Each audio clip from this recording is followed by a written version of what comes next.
Welcome back, ladies and gentlemen, to another Pew Pew cast. I am your host, Shane Reed, and I'm along here with Caolan, or whatever your last name is, because it's in Irish, because you can't be normal. Nope, not normal at all. Not normal, no. And today we are joined by the one, the only, the man, the myth, the legend, the guy. He's shorter than me anyway, that's the main thing. Tommy Hatchet Havoc. How the fuck are you, man? Well, boys, how's it going? Not too bad. Good, that's good. How are you up there at the moment? Knowing I'm going to presume Milsim. It's not the north. It's not the north, by the way. Well, northern region. You're up there. Yeah, you're up. Hasn't crossed the border yet, though. I might screen your pointing at Caolan, because Caolan's over here and you're So what way does he have to point to get to you? that way. That way. Oh, wait, I need to move. Yeah, up there. Can I move it around? You're over there to me, yeah. Yeah. No, we're all's good. We went up to Torrent there last Sunday for our first game back, and a couple of us went up, not the whole pile of us, booked in there a couple of weeks ago, and up to see Brendy and the boys, and had a good fucking deadly game now. In fairness, good crack, good locals on the site, you know, and pulled up, and the whole cars are all separated. It was kind of odd because the whole cars are all separated, you know, 2 meters apart. Even the cars are 2 meters. The cars, apart. Jesus. That car can't catch corona off that car. But we went up, and a wee bit odd to start, like, but through the bike, the marshals were walking around like bottles of Dettol, and it was like during the brief was like, you can spray your gloves and spray your hands, like, but don't be spraying it in your mouth, lads. Typical Airsoft fashion. Yeah. What does this taste like? You want to know what happened for them to actually go around and go, don't spray it in your mouth, lads. Someone definitely put it in their mouth. Yeah. Supposedly Brendan got that much, he was cleaning his hands that much with the Dettol that he was biting his fingernails, and every time he bit his fingernails, so good way to stop you from that bad habit. Like. Oh, yeah. But it was good out laugh now. It was gaming from 10 to 2 just, and you know, no storms, and it was raining a bit and that there, but still I think it's because people that are going are people that really want to play, like actually have a proper game. And at that smaller numbers, because we're so spread out, you could move around and all that there. You weren't allowed to go within 2 meters of someone, like there was no bang. Sorry, instead of knife kills around like that, you had to use bang, and they made the bang rule sort of. Do you know what I mean? But in fairness to the lads that were there, they were like, don't say bang, just shoot us. You know, if you're 2 meters from me, lad, just shoot me. Like, so it was a good game and good crack. You know, they done all the objectives were flag objectives, so it was basically a rope and everyone had gloves on. And then during the game and after the games, they were spraying the ropes with Dettol. And so it was kind of, you know, they were the only thing that both sides were kind of anywhere near in contact with, you know. Yeah. And if you didn't want to go near them, then you didn't have to go near them, you know. So it was good now. It was weird, but still great, like still good to get out and good to have the laugh, like, you know. And then I suppose then the next thing now is the Milsim dates are out. Yeah. Talk about that in the last podcast. You're going, obviously, are you? Yeah, well, we're going. There's a couple of us had tickets, not all of us. There's still some of us that didn't have the first weekend booked, so there's a few of them now going to be scrambling for tickets on Tuesday. But anybody that I've been talking to that doesn't have a ticket is scrambling on Tuesday. Yeah. Well, it'll be interesting to see how many tickets they have up for sale. Like, this is going to be, there's going to be a world record set for ticket sales. Has to be like I think they sell out quicker every single year. Yeah, like every year you'd hear it was sold out in 15 minutes, then last year it was like 10 minutes, and then vice versa. It'd probably be like 5 minutes to come Tuesday. yeah, exactly. Yeah, I was laughing there as well because like there's like strategizing to buy in tickets for Lurgan. It's like we need to buy them in groups of 3 because groups of 3 are easier got, or we need to buy them in singles, or like and then there's people that I've got really fast internet. I'm going to be sitting in refresh. From 10 to 7. Yeah. I'm going to buy all 20 tickets for the whole team, which I'm nearly certain by the way that you guys buy team in Spartan, I'm nearly certain it's like 10 at a time. We have a guy sitting on the toilet refreshing. Shout out to Alan. And the worst thing is, he has the worst internet. Yeah. The worst Serious? fucking internet. Oh yeah, if a train goes by his house, no internet. Yeah. Oh Jesus! Yeah. Yeah. So And it's he's the one. boy that used and trust that. So it's like, Now, this time was Philly, so it wasn't too bad. But geez, every other year it's Alan, and literally the moment the tickets are on sale, we straight away we're all like, Alan, no bullshit. Did you get the tickets? And one year he went no, and we all went, Alan, shut up. What tickets did you get? And he's like, no, honestly, I actually didn't get them this time. We're like, fuck's sake, Alan, you're shit idiot. And then we turned around and went, actually, it's not his fault. There was like other lads buying like 10s, 12s, whatever the fucking amount was of Yeah. on the time. We'd kind of delegated between ourselves. Like we'd have 4 people that would actually be on the site buying it. yes. And then they'd get like 3 or 4 tickets themselves, and then each person would get 3 or 4 tickets. Yeah, so it's So- split up between then. Yeah. See, we kind of do the same. Like, it depends on the game. Like, but there's, I don't know, in the team now, there's probably at one stage, if you count everyone that was always playing, like, there's boys that stopped playing this, that, and other, would be about 20 people. But there's only like 12, 13, maybe constant players now. And every time it comes to Milsim, it's like, right, he's buying for him, and she's buying for him and her, and you know, and all this here's done. And then on the day, the group chat is like, everyone's on the group chat right up until like 1 minute to 7, and then there's a site like a comms blackout call. Yeah. No one's to write in, and everyone's kind of, then from 7:05 on, it's like, did you get them? Do we got them? I got them. Got him. Did you register? You know, like it's like, and then you get boys like fucking. I got like, the funny thing I'm finding now is no one can remember whether they actually registered or not. Oh, Someone was yeah. saying that in the Yeah. last podcast. And I Yeah. said, as soon as I seen it, I was like, text lads, said, did I use register for the last game? And they're all like, Yeah. But yeah, no, it's going to be interesting to see now. Interesting to see what the story is on Tuesday with tickets coming, and who gets them and who doesn't get them. Like, cause I don't know how many. I think the original game was like, what, 120, 130 or something like that, I wasn't it? think it was, yeah. Yeah, it wasn't a terribly big number, we'll say. Hmm. Like, if it was 200, that's the max. That's Oh how I yeah, always yeah. kept Yeah. saying it in my mind. If there's 200 lads, then it's not going to be any more between all the factions and everything else, because there's no civilian. Yeah. There's no civilian. It's just. Oh no, there is civilians. What was there? There is. I'll check it, but there's. I think there's I Civicon. I think there's. I think there's civies, and then there is the Korean, and then Joint That's- Task Force yeah. Black or something like that. Yeah, the civilians are more militia than anything, aren't they?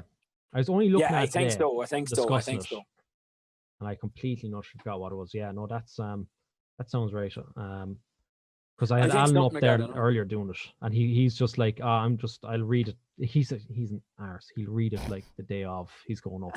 Yes, there's a constant thing at the Oh. start, like on a Friday night in the campsite. Did you read the rules? Did you read the rules? And then I took up the Yeah. video and started playing the video. Remember the video that Paul and Mark done? Yeah. It was brilliant. Oh man, I had some crack watching that. Yeah. But yeah, there's Task Force or Koreans People's Army, Yeah. Task Force Black, Task Force Delta, which is the POWs. Oh, there's no actual civvies, no. Is or maybe then it's wrong. Oh, they hardly updated it, because I know there was supposed to be like 2. If you were to split the forces, the POWs and we call them NATO lads, were together anyway, and I Yeah. thought the Koreans had a Yes. faction with them. No, there's just thought. and maybe unless they've changed, but Koreans People's Army Ground Force First Division is 80 places, and then you've Yeah. got Task Force Black 30 and Task Force Delta 1 POW 20. So I'd say it's going to be similar. Like, I don't know what you think, but like I think, you know, there seems to be like the different games are like, one's like a battle sim, and then one's like a middle sim, and then what, do you know what I mean? Yeah. You know, yeah. so but I'd be honest with you, it's just Blurgan, and it's going to Yeah. be Blurgan game, Blurgan shooting, that It's kind of stuff. Like, exactly it. So the main question is then really is what faction on, and what's your call sign? What are you doing? Like, what's Just happening? Just the whole info pack there while you're at it. Email it over. call sign Tommy the Tit, and yeah, you'll probably see us sitting in one of the Jeeps at some stage, because generally, like, yeah, the Jeeps are just easier than walking. Yeah, that's true. Yeah, I laugh. We were talking to talking to Paul a while back ago, and he was like, more walk. Was it more walking equals more milsim? Yeah. That's a lie. I hope you told that straight out. That's a lie. More nighttime patrols to twist your ankles. Yeah. Fuck. Climbing up the hill, fall halfway back down. Land on some poor fecker. Yeah, which that's all in the fun of it, like all. Yeah. That's it. That's it, exactly. But, yeah, no, anyway. Could be good. I have stuff, right? Because we want to know you. Mm. Well, I want to know you. I know what you're like, arsehole. So Everyone knows I'm an arsehole, like. Yeah. Everyone's seen it with the last August Milsim selling legitimate items. Legitimate was the key word to that, man, I've like played 2 milsims last year as a trader, and we've done 2 civvy games, played 2 civvy roles, and the crack you have just random lads coming up and I love getting in a rouse with lads. I love really annoying lads and getting in right. They're going into your shop, get out of my shop, you're not allowed in here, and you put on the accent, but it's it does be savage fun, like just taking the absolute mick out of everybody, like. Yeah. It is, because even with you, Caolan, right? Because we Billy the Bull, yeah. And then you came, you were just out of nowhere. You came walking up to us, and we turned around. We just started shouting at you for leaving the gate open. Yeah. And there wasn't even a hesitation out. You just went, "I am so sorry." I don't know what's going on. I didn't have a clue. Like, happening. I came out of the clubhouse, and they were. The T junction beside where your man chops the wood. Yeah. That corner right there that goes on the main road. And 2 boys are standing there arguing, and I come out of the clubhouse, just walking over, seeing what the crack was. There's 4 lads completely kitted out to the gills, and the 2 of them in between the 2 lads are the 4 lads just arguing at each other, roaring. The lads standing beside them were like, what's going on? yeah. Because people get so confused, like they don't actually know. Like, especially there's a couple of lads. There's 2 lads coming with us, I think, to this one, and one of them has never played airsoft before. He's a mate of a mate of one of our boys at work, and then the other one is Big Dave. He's played loads of skirmish, but he's never played a milsim. And I asked him on Sunday, goes, like, are you looking forward to Blurgan? Like, are you looking forward to the game? He was like, to be honest with you, I don't know what to expect. And I'm like, just expect everything. just take it all in. Don't even fucking take your gun, man. Just walk around, take it all in, and enjoy it. Like, there's like some of the best, more people you talk to, some of the best milsims that have never had even a firefighter. You know what I mean? They've never even shot a baby, and they still have a brilliant weekend. Like. Yeah. There's some, like... What was it? Last year I went civilian, wink, and then I was going around with the camera, being like the cameraman for the town, or the news cameraman for the paper, and I was going around taking pictures of everyone, and I mean every different side, blah blah blah, going over to the next faction that was against that faction, selling them information, taking pictures while I was there, going back over to that faction that they're enemies with, and then selling them the information. I was just getting money. I was ended up being PMCs were after me for that. I was actually at the end. I was a HVT for the PMCs. Never got me though. They're too focused on one of the other lads. Adam, that was some crack. Yeah. On Adam. Poor Adam. I think we should boot him if he's listening. Adam, you're gone. Yeah, sorry. We're fired. Jesus. Too much heat. But yeah, anyway, Tommy. Yes. Tell me about you in general. Airsoft, YouTube, how it started, how you got into it. What do you think of it? Is Caolan as good looking as he thinks he is? Just lay it all in. Yeah, you're gorgeous, lad. Cheers. Well, I suppose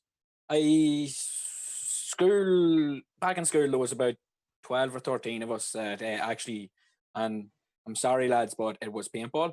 And one of the lads said a forest. Will we kick him now, or? Yeah. Sorry guys, the podcast is over. Actually, we're ruined for like. There was a bit go off the ground. There was about 12 or 13 of us, and we had about 16 guns between us, and we used to go to our mate's forest and play a paintball. Now, at that stage, we knew nothing about chrono, nothing about legal limits or anything. I had two big CO2 battles rolling around the back of the van, driving up this forest lane, loading guns with the dodgiest thing you've ever seen in your life for loading, passing gas between battles. I wonder what the statute of limitations is. But yeah, well, there was no signs in the Jeep for high pressure gas or anything like that. There were a few hairy moments, but yeah, so we started doing that, and then that kind of fell off in around 6th year, sort of people getting exams and one's going to college and that there. And I kind of stopped playing in and went to start my apprenticeship. And I met a fella there, Tony Farrell, whenever I was doing my apprenticeship. He had an airsoft gun, I had a paintball gun. We happened to be talking. Went over to his house one day after college and had my paintball gun with me. And he goes, "Tell you what, I'll give you an airsoft gun for your paintball gun." I said, "Yeah, sure, get more use out of this thing." So took that off him. Went to ADA. I don't know if you've ever heard of ADA in Dundalk. No. It's gone this year's now. First ever site ever played on was ADA. So took this gun with me. Took 2 mates from home down. One of the tallest lads you've ever seen in the world, and one of the smallest lads, who's smaller than me. And the 3 of us went down anyway, and dying of a hangover from the night before. Landed down to ADA, had an absolute cracker of a day, which actually is funny because I remember meeting Barry O'Neill, one of the boys in our team. I remember meeting him there and talking to him, but then hadn't seen him for about 2.5 years. Well, 2 years later, where we end up being on the same team. But that was my first ever game of airsoft, was in ADA, and loved it. Thought the guns were lethal, this, that, and the other. 2 weeks later, I had a loadout, a gun, a pistol, about 400,000 BBs, 16 batteries. Just bought a load of stuff and just started playing. And yeah, so that's where I kind of started. Then there was an old site then in Monaghan. Not going to say the name of it. Not going to say where it is, right, because it wasn't legal. And played there a few times. A few local lads in Monaghan. That there was a lad from Armagh running it, which South Armagh was running the site in Monaghan. Should have kind of known. Yeah. But yeah, it was good enough there. And then Colin McKenna, you all know JB Conley. Yeah. So good friend of his was, we call him Tweaky, Colin McKenna. And I was good friends with him at school. And he turned around and said to me, "Do you want to do a milsim?" He's like, "What's a milsim?" Started telling me, "That sounds lethal." So up to Bellurgan, got up there. This was about probably 1.5 years after playing.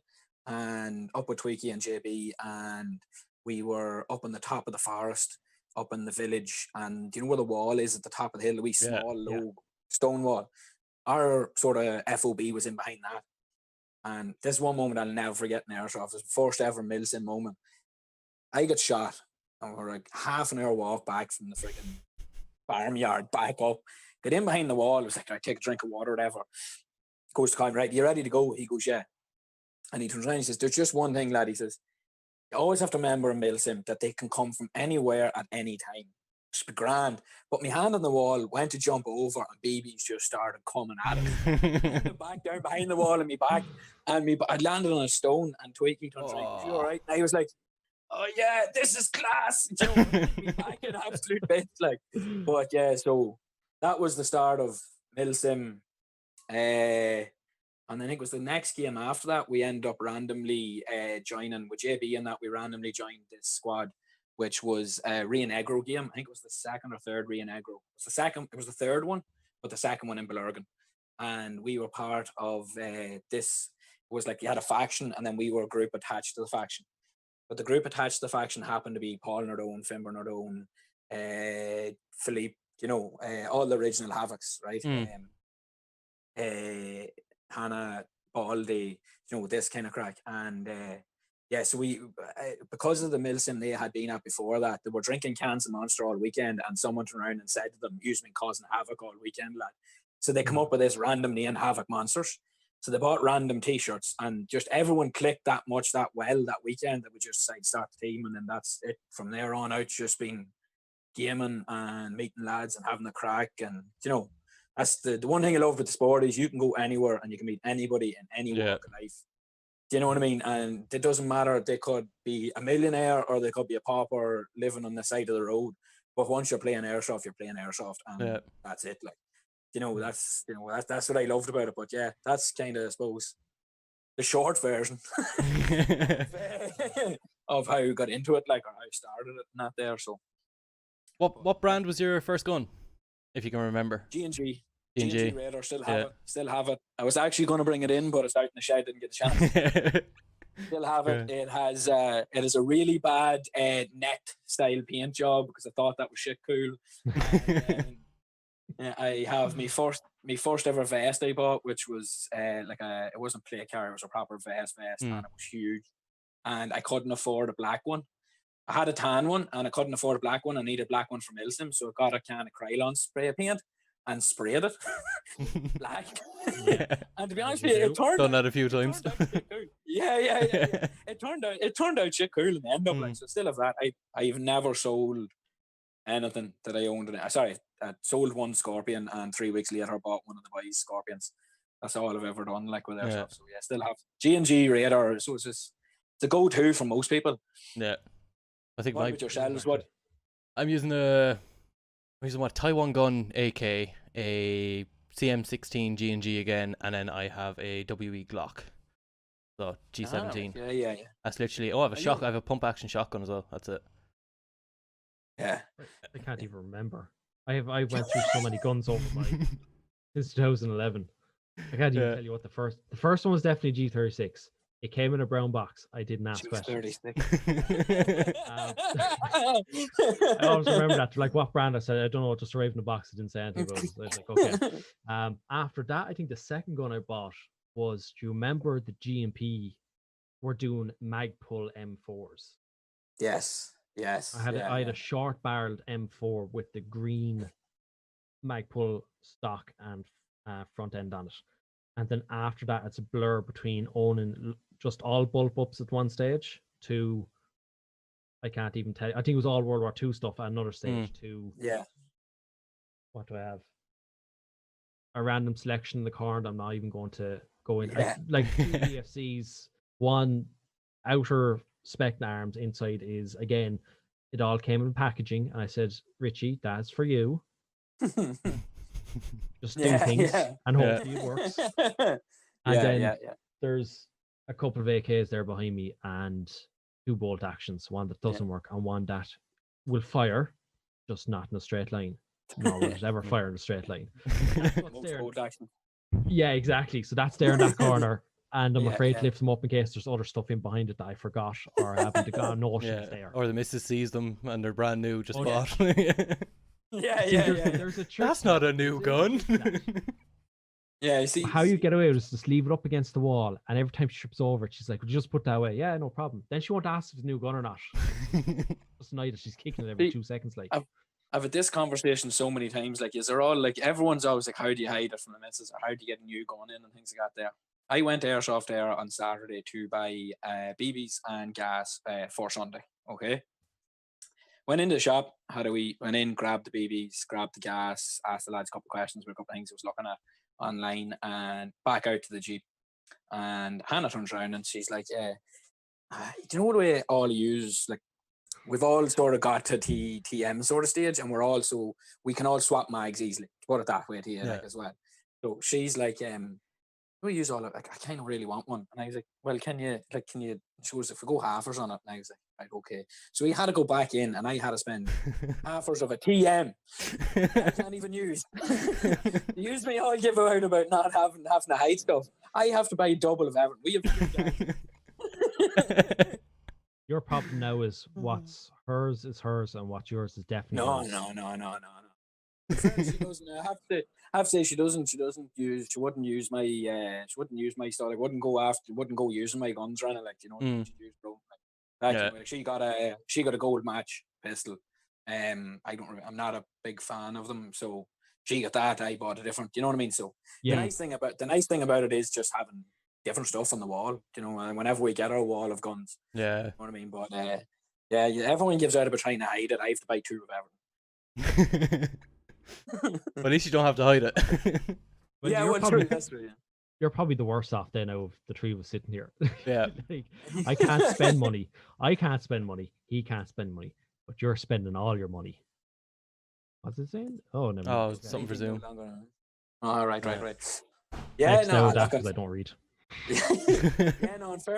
In fairness, like I look at it, it's like anybody says. People ask me, like lads, to say to me, like I was talking to my grand on Sunday when I called over to the home house after coming down the road Father's Day or whatever. And grand was there, and he was like, "What were you at today?" And told him we're doing. He was like, "Chewing up the north with a gun on a Sunday."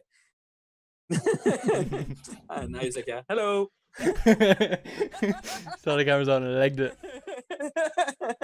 But yeah, and he started laughing then, and but he was asking me about it, and I was trying to explain to him, and I was like, you can start the game for 250, 300 if you want to. You know what I mean? You don't need to go spending big money. Pair of good, decent iPro, a gun, BBs, and a battery. Yeah. You know, Yeah. and you'll be as good as any man out there. That's the that's the scary thing. Yeah, that's it. And it's like I played with guys. I played with one guy in particular. This is what brought me back even to what I was saying there last time. Was I had a mate who spent €800 on his first airsoft game between guns, batteries, ammo, and he played once. That was 4 years ago. He's been back and forward between here and Australia, and I keep getting the message every year going, lad, we must get out soon. I'm like, yeah, definitely, lad. I'll put it in the calendar there. Yeah, we will. Yeah. Put it in the calendar for another 4 years. Yeah, but it's like you don't need to spend, like, we're at the stage where if you want a TM, we understand what we're paying for. Yeah, not going on the notion because well, Tommy said TM's the best, so I have to go out now and get it. Yeah. And all of a sudden that €1,000 is now in under a bed, and you're in Australia.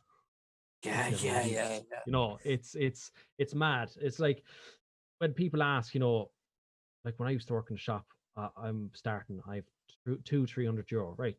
You try fit the gun that definitely has that high cap. And hopefully has the battery. So I know G&G don't do batteries with theirs, but you try. They do. Now they're starting to do batteries with them. Okay, so that's even better. So you want the gun, the high cap, the battery, and then that's, let's say, the bulk of the money. You want then the last chunk on that good iPro, that good face. Because like I keep saying, everyone under 18, I said, in Airsoft, you have to wear it regardless. But I said, you still have to go get a job. You're missing teeth out of your head.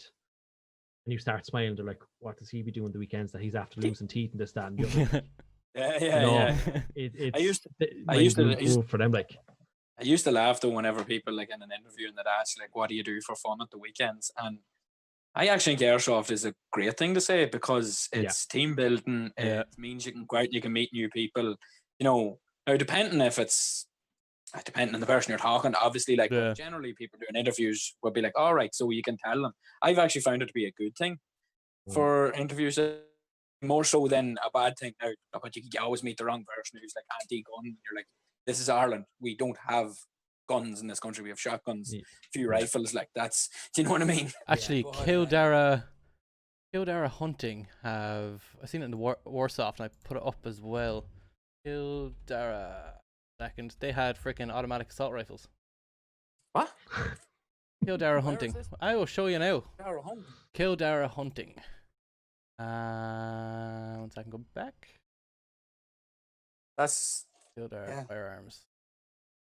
It must. You can go like a shooting range or something and do it. Yeah, I'd say like obviously the laws would be completely different. You'd have to be in a gun club. You'd have to be in some sort of thing. Because the only one you can really do is the Midlands. That's a 1,200 meter range, unless you're in the army and you're allowed to get one. Me and you know someone that has land to shoot 1,000 and beyond.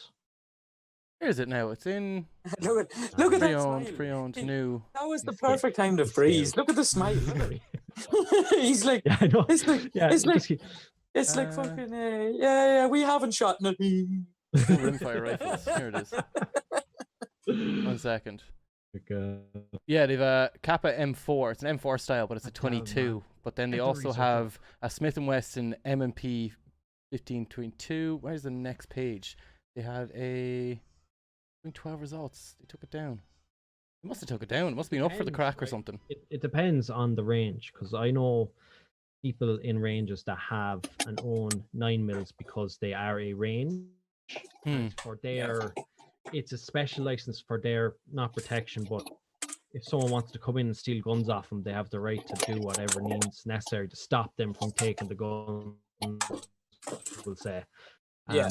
But it depends. Like after 2009, the way it works is if you want a pistol and it's 9mm, it's like if the barrel burns out. Now it's changed over the years, going by stories what lads have been saying. If the barrel burns out, then you can go get the barrel replaced. But normally the guards used to take the guns off and you have to bring it to court. And now it's not. Now they're like, oh, if the barrel burns out, the barrel burns out. You can't go get another one. Now, unless that's changed again, because remember, there was a gap in the law there last year where you could buy most guns from World War II. Yeah. I remember you. They didn't realize this, it. Yeah. I know you didn't. I think I remember watching this on one of your streams or something like that. Yeah. I remember seeing it. I have it here now. A Sig Sauer 516 G2 for €2,600. It's a 5.56. I'm staring at the magazines. Then they have a Sig Sauer MCX Virtuous 11.5-inch barrel, which is also, I can see the fire selector, fully automatic 5.56 rifle. I don't think you can. Now you can get magazines that look like 5.56, but they actually only hold 2 2s in them. Yeah. Oh, I know. Yeah, but like, I'll send you a link to it. Actually, you sent it on to Tommy. That's It's that's a odd. scam. I didn't know you could do that. Like it's because I It's a went like scam. the main reason for going to freaking Vegas whenever I was over in the States was just to shoot guns in the gun range. That was like the main reason for going to Vegas. Like I didn't care about, you know, Flamingo or the Bellagio or all them other places. Every strip club. The next morning.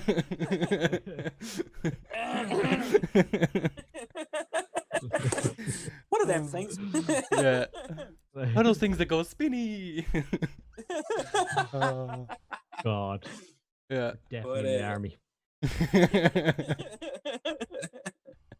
He's not a Marine eating crayons, what? Anyway. Yeah, I don't know, like just yet. but yeah, see the other thing then I think as well is, see with Airsoft, I don't know, maybe you don't agree with this, but you need to have some other thing, or like some other hobby other than Airsoft. Yeah. Because you can, like, I know about 2 years ago now, I played every second weekend or 3 weekends in a row and then a weekend off for 6 months. And I got to the end of it and I was doing the videos and started putting myself under pressure to put videos up on YouTube, and started really not enjoying playing then. Do you know what I mean? Because I wasn't pushing forward because I was thinking about, I'm only after having a really good firefight to go through real well there. I need to bunker down there and get another good firefight in. So I wasn't pushing forward.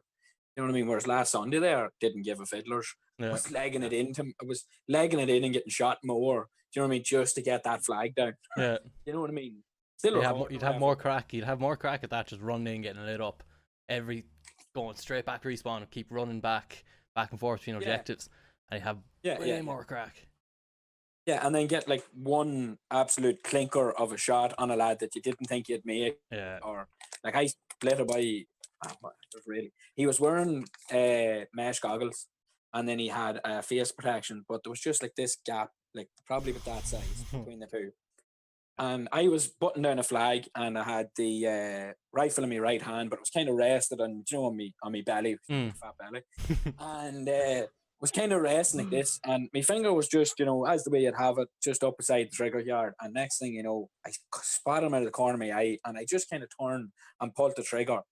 And the BB slapped him just in that gap. And just busted him right here. And I said, oh man, I'm so sorry. And he just started laughing. I was like, you're grand, you didn't even aim the thing. I was like, you know, pure fluke, like, you know what I mean?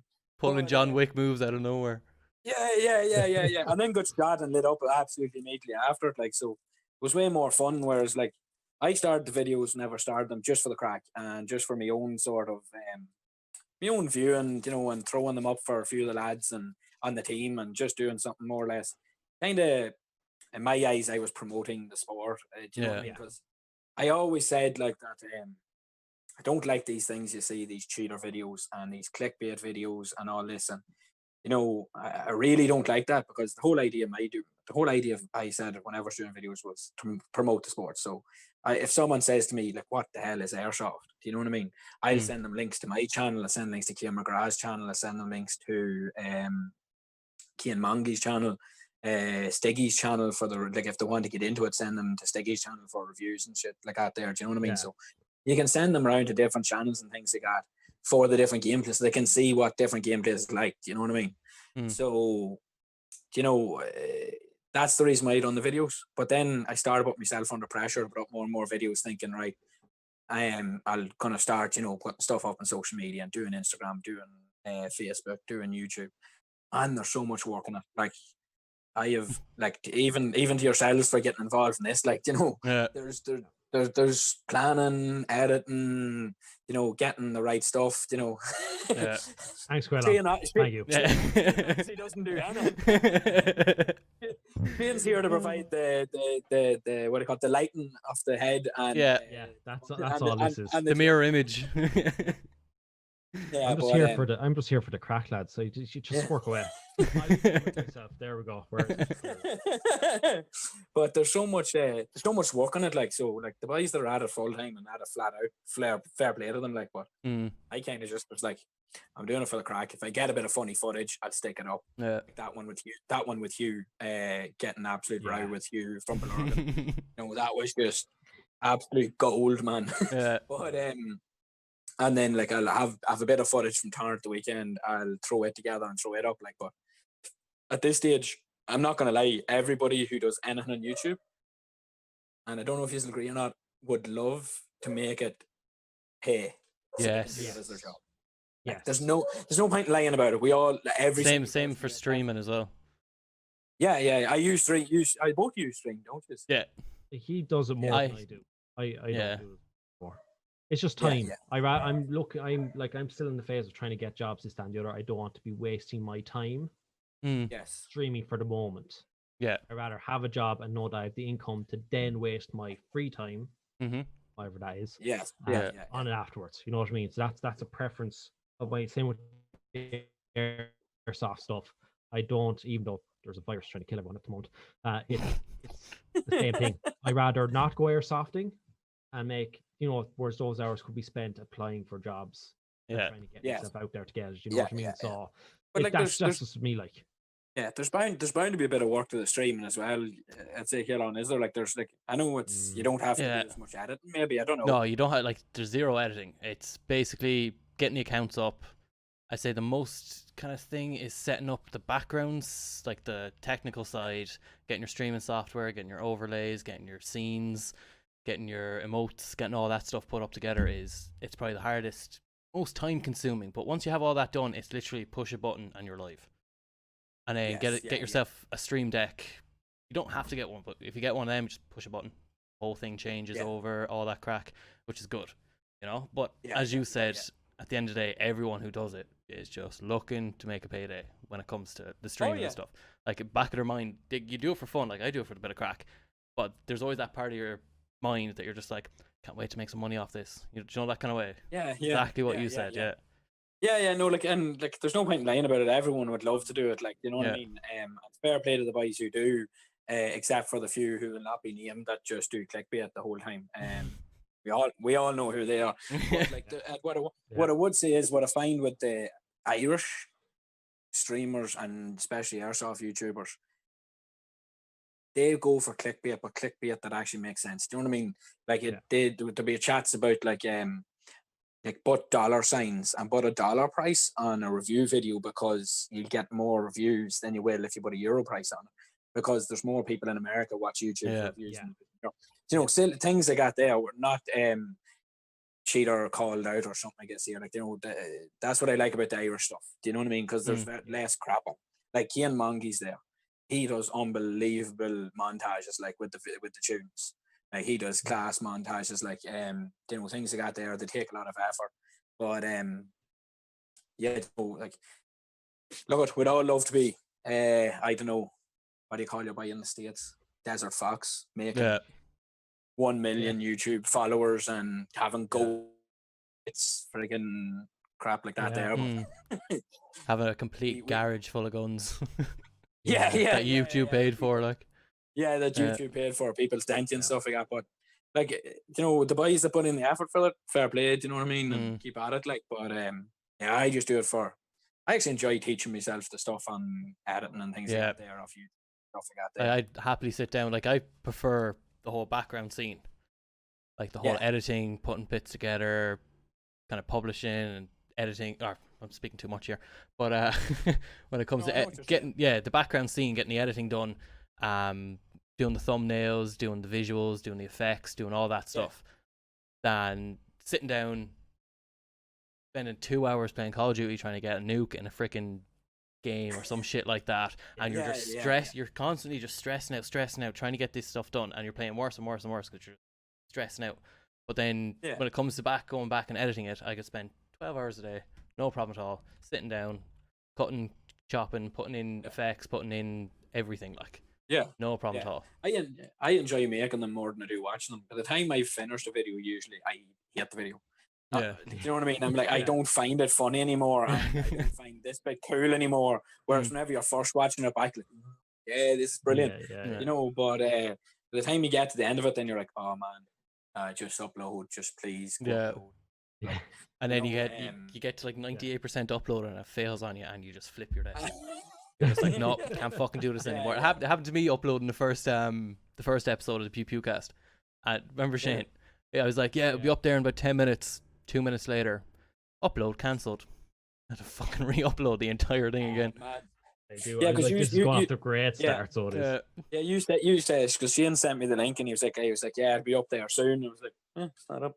Yeah. You know what I mean? Yeah. And then I didn't get seeing it for like 2 hours, but yeah, it was good. Like, so yeah, like, you know, I started there like as well. Then doing the boys. One of the boys wanted to patch me it for the crack, and he sent me images and found them online on free sources and made up the patch, and then seen one that I liked, changed mine and freaking done it, and then made up one for the other boys. And spent hours on this, doing this and putting it all together, taking our team logo, taking a photograph of it, making it into a high printable file, high DPI file and things like that there. Like, I know very little about what I'm talking about, but I can make it sound like I do know what I'm talking about. That's half the work. Trust me. Yeah. You know, and then finally get everything set up after spending like 3 or 4 hours doing it. And what are you crawling for, Hannah? They're not going to be able to see you over there. But bye. But yeah, you know, I enjoyed that, and then we got the stuff made and things I got there, like t-shirts for the crack, and got patches made for the crack. And now I'm like, right, what's next? You know, you want something else to go at then, you know, so you can learn something different. Like, so to me, that's half the crack in editing, you know, and half the crack in actually doing it. Yeah. But yeah, no, you're right, because my PC stuff, right? So this one I'm using right now to do all this is my other half's PC, which is a much better in every way, shape, and form. Like, this camera here is like much better. The one that I'm using for my stuff, she bought for college in 2011. Yeah. So it's very slow. It's, you know, I think it's struggling to turn on half the time. It doesn't want to turn on, but it just goes, you know what, you're good. You're good to me. We'll just You're kind to me. I like you. I'll work. Yeah, and what's funny is that's how I'm trying to edit the videos, and it takes longer because it's trying to process. It's using all its ability, its power to try and just make the video for me. Like, just you can hear the fan in the background having a seizure. That's what it's doing, and it's like, I'm no way great shape or form. Like, I got fed up with editing online videos. I just started putting the stream straight up because I was just like, the computer's just going to die. It's just going to, So after, like, I'd have a PC set up with the stream on it, and then I'd just go into the file and just go export instead of taking it off and editing like I should be doing. But I know if I try, I will do one day and the whole thing just shut down. Video gone. And my phone, and you know yourself, the phone is limited to what it can do compared to what PC can do wise. So I won't be able to even export it off my phone because it'll just go, you mad? You're using this phone. What are you expecting? Like, No, like But there's I a lot of went effort in and it. yeah, there is like I had a laptop there for years and then ended up giving it to my father, so I wasn't doing editing for like 6 months. And whenever I got the house sorted and moved in, I was like, that's it, I'm buying a desktop. Spent months looking for a desktop and was like, I got so confused with everything that's out there. Like, Does this is this compatible to this part? Is this part compatible to that part? Yeah. Yeah. And everybody was saying, build your own. You build it so much cheaper. Build your own. I was like, DDR4, DDR6. I was like, is these robots? What the heck? Is this from Star Wars? Yeah, exactly. Yeah. Went up on the adverts, found a lad in Dundalk, Ireland enough lad. He had like 6 PCs for sale. He used to build them for his hobby. He was just wanting rid of some of them so he could buy more parts to build more. Got a decent one off him, a nice money, and was just like, yeah, that'll do me. Brought it home, stuck it onto a TV that I had, which I needed to change because it's way too big. It's like huge. Yeah. But I need to get monitors. Like, but see, everything since then, like I can run Photoshop, I can run my Premiere Pro all in the one time at the same time as playing a video in the background and doing, you know what I mean? So it wasn't the ears, but once it does your job, like, you know what I mean? Yeah. And then he bought 2 games on it for me. These like sniper games, and I was like, I'm not a PC gamer, never have been. And I was here the first night with the keyboard and the mouse, and I was trying to play, and I was like, oh my god, this is so awkward. Just give me a controller. Like, how can people do this? I can't type without looking at the keyboard. How am I supposed to do this? It takes a while to definitely get used to it, like, because I was a PlayStation and I was Xbox, and I went on to PC, and I was playing Call of Duty or playing whatever game I was playing on Xbox. I was decent enough. I'm not gonna say I'm not gonna say I'm bad. I wasn't gonna say I'm fucking professional. But then coming over to PC, I was going around like I was literally going around like handing your toddler a controller or something and letting them play. And I was going around a PC and I was doing what you're saying, looking at the keyboard to press the button, then looking back at the game, looking at the keyboard, looking back at the game. Yeah, and you're like, and then I don't know, I don't have the patience for that. Like I was playing too. I think I'd done the wrong thing though. I was trying to play online on PC games. Yeah, and I think you'd need to play a load of campaigns, get used to doing it, put it in easy mode, work your way up, and do that there. But the PlayStation for me is relaxing. You know, that's my chill out thing. Like, I'm bad humor, let's go play Warzone, Breakpoint, or something, just to, like, me and a couple of lads there, we downloaded Snow Runner. It's, the drive play simulation game. Myself, yeah. It's and you know, the boys got it, and I was like, oh, I don't know, like, this sounds boring, but the crack on it, three jeeps on their roofs trying to winch off each other to pull themselves back up again because we're all stuck in a bog pit. And it's just like, this is some crack, like, you know. But the randomest things, like, but that's gaming for me is more of a relaxing thing, I suppose, you know, rather than like for streamers, like you said there, like, you're trying to get the nukes and you're trying to get this and trying to get that.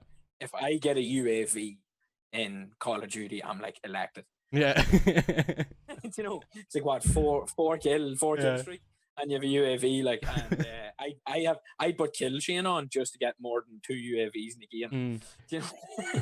You know what I mean? But for me, it's more of it's like a social thing too, because you be playing with lads online. The boys there, Luke Clark over in from Viper Airsoft. Luke set up a Discord, ICAG, he called it there, at the start of the lockdown. And there's a load of boys, just started joining it, started playing.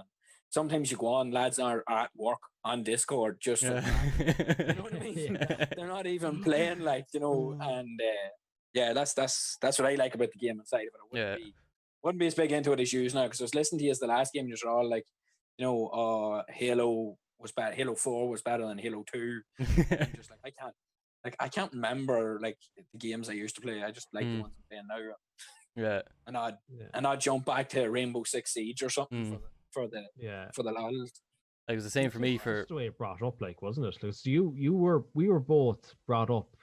I know I was brought up. My mother was only 22, I think, or early 20s when she had me. So like, she was playing the Sega and then teaching me to play the Sega. Yeah. That's our way. Yeah. But she was that young doing it. So Yeah. when the PlayStation 1, PlayStation 2 came out, I think like I never got consoles or anything straight away. Mine was a little bit down the road. But I still got them, and I was still playing. So I've been playing since I was like 4 or 5. Like all these games, I remember them because it was like, you think of them, like you see it as well, Caolan, when you look back at them, you're like, I remember the graphics being way better. Yeah. And now you look at them, you're like, how did I even make out that was a building? Yeah. Or then you look at it close, you're like, oh shit, that's an actual person. Yeah. It's just the way it is, like, and yeah. No, I used to, whenever I was like 12 or 13, I used to go and stay in my auntie and uncle's house, and my uncle had a PS2, and the two of us used to start at like 6 o'clock in the evening playing FIFA till about 4 or 5 o'clock in the morning.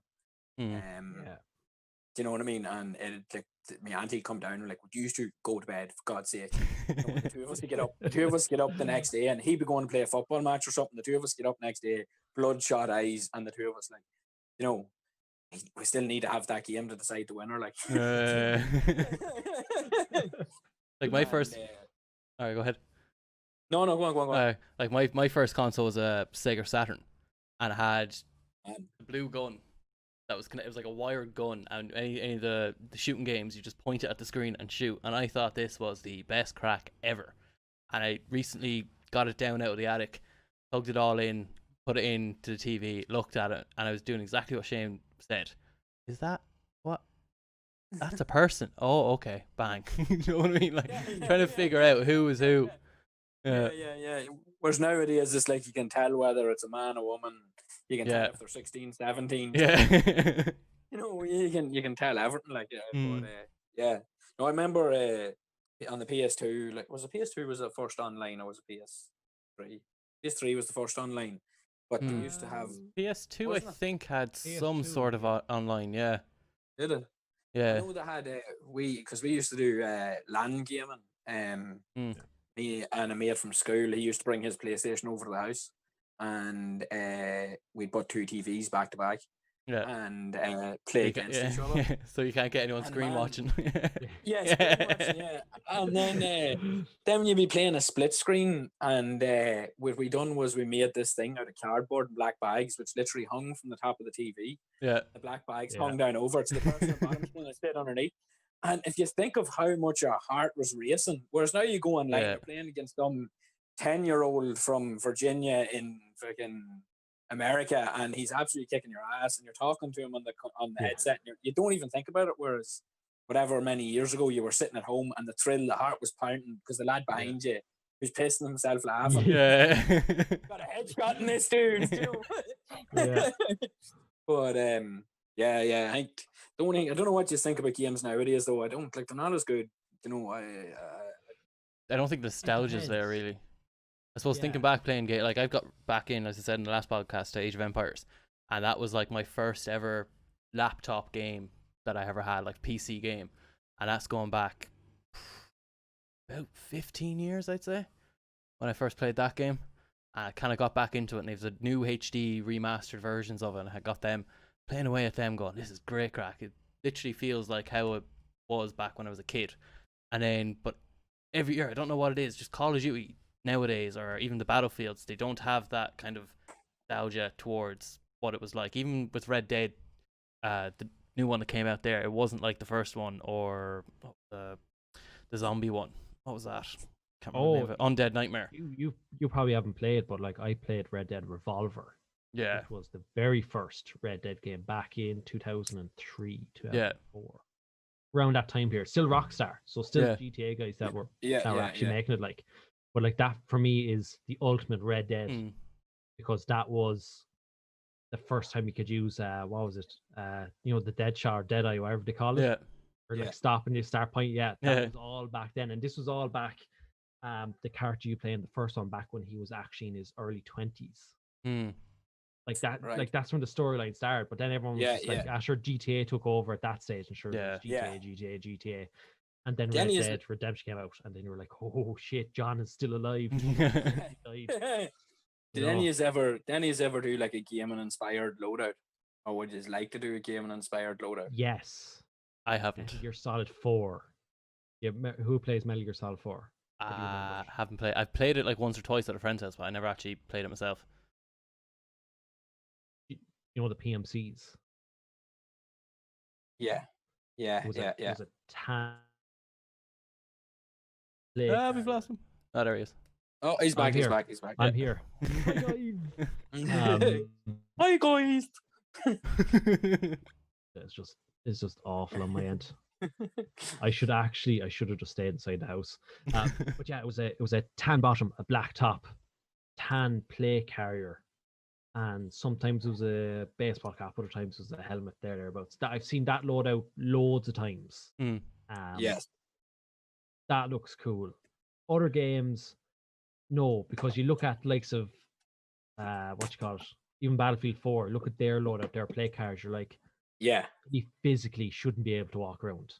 No. Why is that on that there? He should be going with the weight. That's our way. Yeah. Yeah. But I can't. Yeah. I suppose weight. That one. When it comes to them with the kit on them and weight and all that stuff, it is possible to walk with it. Although you're hunched over. Yeah. Trying Trying to go. move and can't get through the Knees door. buckling under your legs. Yeah. But, No, like, 'cause- other games, I have no idea. I don't think there's memorable games like Metal Gear Solid's a memorable game. But those loadouts, you freeze your ass off. Straight Yeah. away. Especially in Irish weather. Yeah, exactly. I don't think there's a game out there that you could sit there and go, I do the loadout. Cosplayers will do it day in, day out, but they're not doing anything except standing in a spot standing for for minutes. pictures. Yeah. And they're gone. No, because the only reason I say there's one of the boys got a new vest there, the LBX vest, and I remember looking at them a couple of years back. It's like, I'm not paying friggin' €350 for a vest, you know. And then the new Call of Duty came out, and Captain Price is wearing the LBX vest, and now you can buy them everywhere. Yeah. And there's repros being made of them and everything like this here. And he bought it, and he was like, he had seen it before Call of Duty came out, and he'd been looking at it. He's like me, he takes like 6 months to make a decision on buying something. And he went and he bought it, and then he was like, why can you get these now? I could, like 6 months ago, I couldn't really find these. They're hard to find, they're more expensive and that there. And then I says to him, I don't know. And he seen a trailer of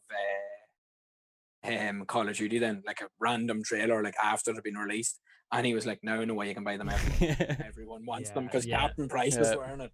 Like I am still waiting to see the first Belurgan, a Captain Price walking around in the first Belurgan. And I'm kind of slagging. Just a cigar hanging out of the mouth, like. Kind of slagging him because he has cigars. The side we're playing in it is wearing boonies, which is sort of lets us know what side we're on.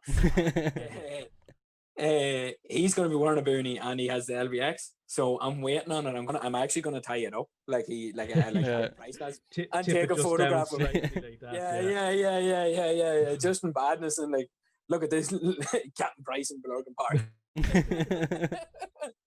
You know, but because he's the beard and everything, like, so it's it'll be good. When he sleeps, just shave off the little bits that you need. You know, just give him.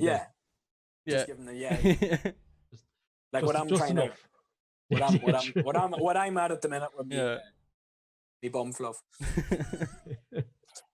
But oh god, no, loadouts like loadouts is an interesting one. Like they're you can. It's infinite. I don't know. Yeah. It's again, it's like guns. It's personal preference. Yeah. It's whatever you want. Like, I remember an interesting topic by who the hell are those guys? Gun Gamers. You know those lads? Yeah. Right. No. They're kind of like this, but American. Right. Man likes to sit there and drink whiskey as he talks about certain products, this, that, and the other. No, that's a good idea. And myself and another teammate are getting into kind of Russian stuff, but we're gone fanatic about it for some reason, and I don't know why. Maybe it's because Putin's a fucking legend. I don't know. There's memes about him. I won't even go into him. Right. Anyway, it's he sat down. He goes, "It's very interesting." He said, "All the Russian loadouts you see, They're Russian inspired, not exact copies. Yeah. Because no one wears that kit anymore. So like even the stuff we're looking at, I'm like, geez, he's right. It's early 2000s kits because you can buy many of them. Which is ridiculous. Now, even though saying in this past week, our stuff still hasn't left Russia. I looked at it there before we came on. I'm like, it went through all these other places, and then all of a sudden the last one was Russian customs. I was like, it's only still at Russian border a week later. That's the size of Russia, like. That's the size of it, yeah. And you're just looking at it, you're like, I was like, yeah, the worst thing, like, and we all know it here, Caolan wouldn't wear his work out and about airsofting. No, yeah, you can't. Yeah, exactly. You can't. And if you did, you get slagged like fuck, even though you turn around and go, he's in the army. It's not the point. Yeah. No better. No way better. And but like none of us will do an exact copy of a military loadout. I don't think. Unless you're doing World War II or period. Yeah. Yeah, if you're doing period stuff, like yeah, like you maybe do an exact loadout, like, but if you're not doing period stuff, yeah, I don't know. I don't think it's a good idea. I don't know. No. I don't know, like I started out with a vest, then went to a belt setup, which I ran for ages because it was just light, handy, had everything I needed on it. Then I went to plate carrier, and if we started to look at chest rigs recently, just because I wanted to try one. I want to try I really want an Elite Strategic or something like that there. I love the Spirit System stuff as well. Yeah. I'd love the Spirit System stuff because of the modularness of it, and that kind of way, and it's light. But like, I know whenever everybody first starts playing Airsoft, it's like, oh, you can get grenades, and it's like 4 grenades hanging off the side. Then you can, I can have like 4 liters of water on my back. Okay, let's throw that on there. And then, and then it's helmet, cans, friggin', you have everything, and you're going around like, I don't know, like Barney or something with everything on you. And then you go to a Blurgan Milson, you go somewhere, you even go to a skirmish that's a long skirmish day or something like that, and it's like, I can't carry all this crap anymore. Yeah. And now I literally carry a radio, 5 mags, and I might have a bottle of water somewhere, just to keep me right, like, and that's it. I don't carry a load of crap anymore. But I find it interesting, and whenever people are like getting into the game, they're like, I want this and I want this and I want this and I want this, and you feel like, sometimes whenever people ask you like, what should I get, and you're like, you have to feel your way through it.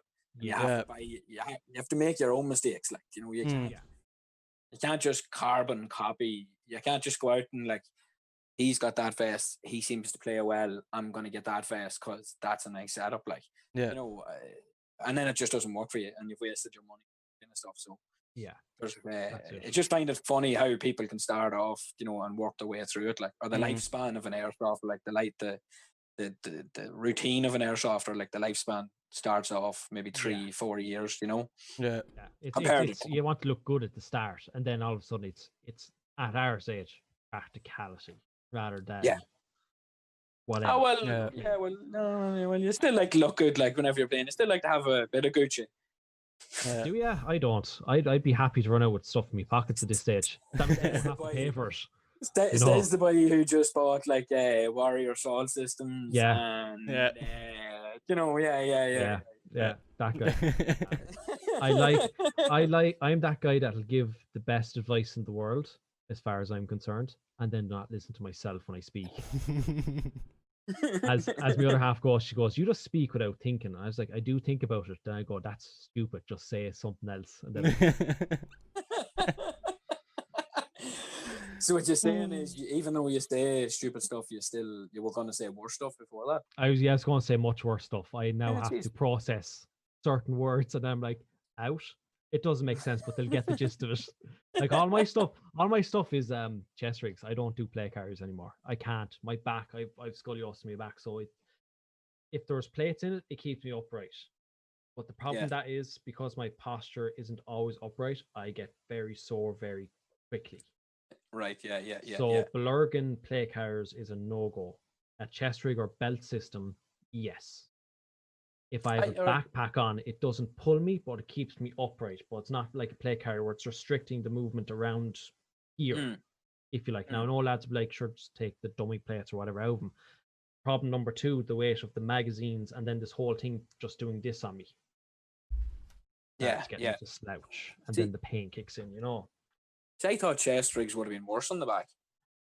See, I thought so too, often. but I have mine higher. Yeah. But they're higher up on my chest. It's actually on your chest. It's not on your belly. Exactly. I hate anything that kind of goes, let's say we're in relation to my rib cage more than anything. Like the bottom of my rib cage, if my tops of my mags are there, that would be painful after a while. So if I just bring them up a couple of ribs, even. Yes. Yeah.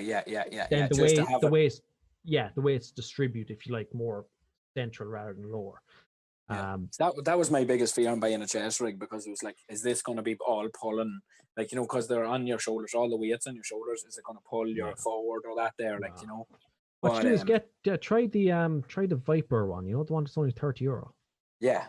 Just get a couple of inserts. And I mean, the first thing I did when I got a chest rig is I just loaded up with fucking everything.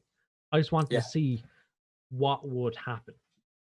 And then I literally brought it up and I said, actually, that's not bad. And then I was like, right, I don't need this. I just wanted to see how bad I would be with a chest rig. And I started taking what I didn't need out, and then having, like, I have my rig set up ish for blurring already. I had to go through all my mags to make sure they're all working.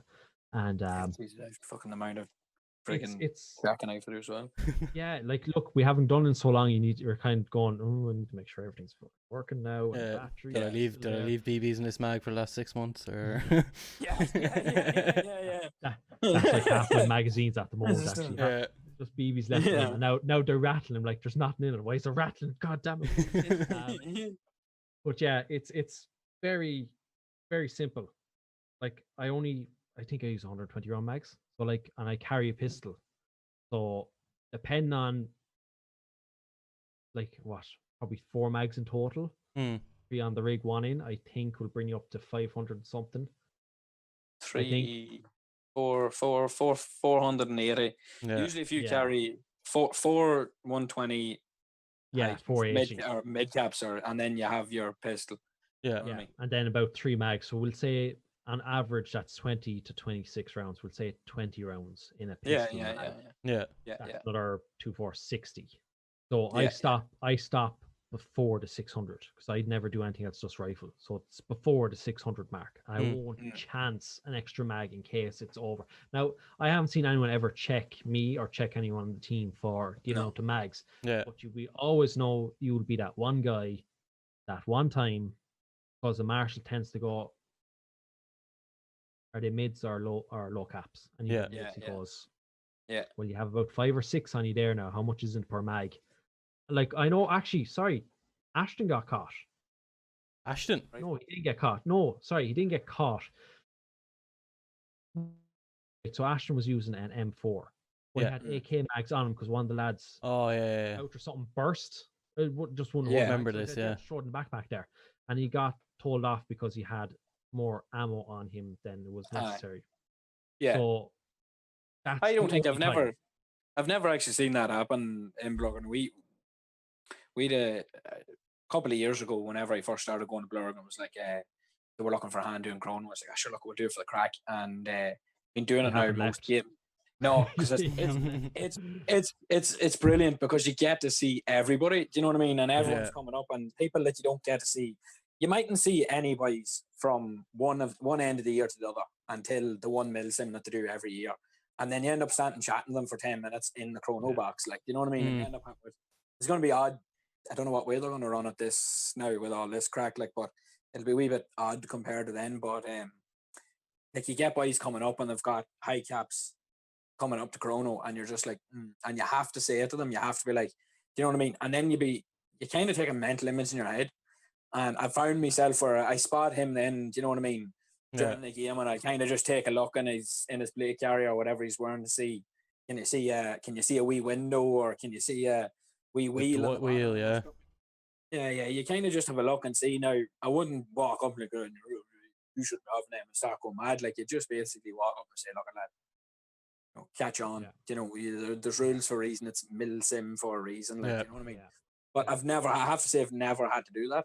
You know what I mean? I've never actually seen anybody with windy mags. I have heard once, but that was I've years seen. ago. Yeah. Yeah, years ago I've seen. It was my first Milsim 2014 as I don't know if you were there. Do you remember the RDM? They were just a made up unit for that Milsim to along with the UN. Don't know. I don't know if I Yeah, have. it was 2014. It's a good while Yeah. ago now at this stage, obviously. You can just but, hear in the bush click click click click click click click click click No, click click. it was the. I wish that would be funnier. Actually, Richie had that. Richie had that though. Yeah, I heard Richie said it to me. Yeah. Your man was firing full auto, and your man wasn't stopping. And the Mm. boys kind of went, "But that's an What's- AK." Yeah. What's been on here? It's not. Yeah, it's not an RPK. There's no drum mag. There's no nothing. Yeah. But that Milsim 2014. Yeah. One of the guys we went up with. He was saying the rules. Remember, the rules were read out to everyone at the start. Yeah. Mm. Remember Yeah, there at the yeah. front. Yeah, you'd And, have the big group at the front on the side. Yeah. Like that. Exactly, yeah. And he was walking around and he catches up to myself and two other lads. And he kind of nudged. He said, "You see that group of lads just behind us there?" And we're like, "The big burly lads." And he goes, "Yeah." He said, "Every single one of them have high caps in their chest rigs, in their play cars, everything, their guns." He said, "There's one lad physically winding up right there." After Yeah, just saying, yeah. "Remember, guys, mid caps only, this, that, and the other, the ammo limits." Yeah, blah, yeah, blah." yeah. No matters. These guys were sitting there, just blank expressions, just going, Yeah, I remember that. Yeah. 100%, yeah. I didn't see him for all weekend, so I have no idea if If they someone were. went, "Here, look at that. That's like Yeah, 1,000 rounds for a rifleman Yeah. there and then Yeah. on him." You know, With Two mags. with generally over 100 people on site, it's got to be a hard thing to police, though. Yes. Yeah. Unless it's a full squad like that, and especially because I think the boys rely on a lot of the players going, because it's not like there is in-game marshals, as they say, and there is lads going around doing in-game marshalling. There is an odd time then, like the likes of Spud or Fahy or them lads that are playing roles. They're essentially there to be marshals, especially on the Sunday at the last firefight, that every Mm. fucking person in the place is firing every single BB because they didn't pay for them. Do you know what I mean? And yeah. you've got lads like friggin' a dude with a friggin' 249 and somebody pouring bottles of BBs into the mag, dumping it up the farmyard, like. But but like it's got to be hard, like over 100 players. You know what I mean? And they're so spread out. You've got to rely on a lot of the actual people going to actually have the cop on, like to, you know what I mean, to actually play by the rules. Yeah. And even them small rules, especially with this new thing where the ammo is supplied from Blur, which is fantastic. I think think it's a class. Like, you can rob the other. We were first time we done civvies, the second time we done civvies, we robbed one of the factions nearly every single ammo can. They had 6 ammo cans and we had 4 of them. We had 4 of them at the end of the game. And I had to go and play a role as selling them the ammo. And they were like, "I don't know where they've gone." Like, people keep stealing them. Usually, 2 hours before that, I was running through the forest and ammo can in my hand. Down the back to him as a prophet. Yeah, as civvies, we had more ammo than both factions put together at one stage. Like, you know, Nice. We were that. Was it last year or the year before?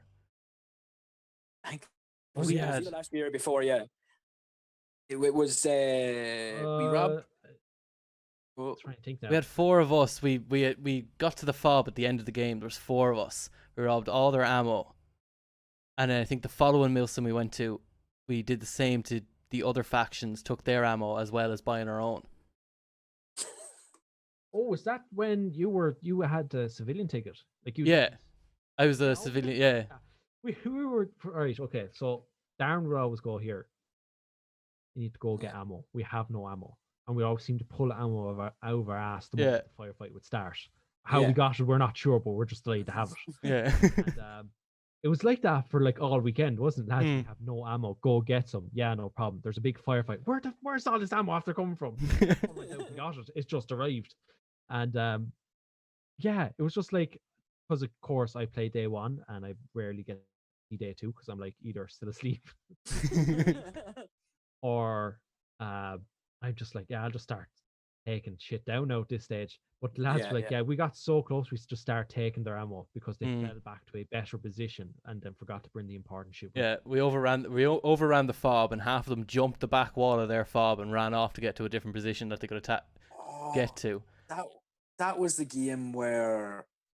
Was that the game where The Paul fob was up in the village and the fob was at the other enemy fob was at the is at the Round west arch. Oh, no.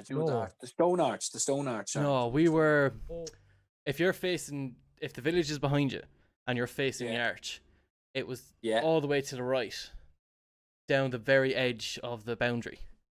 Oh yes, yeah. No, That one there. Yeah. yeah.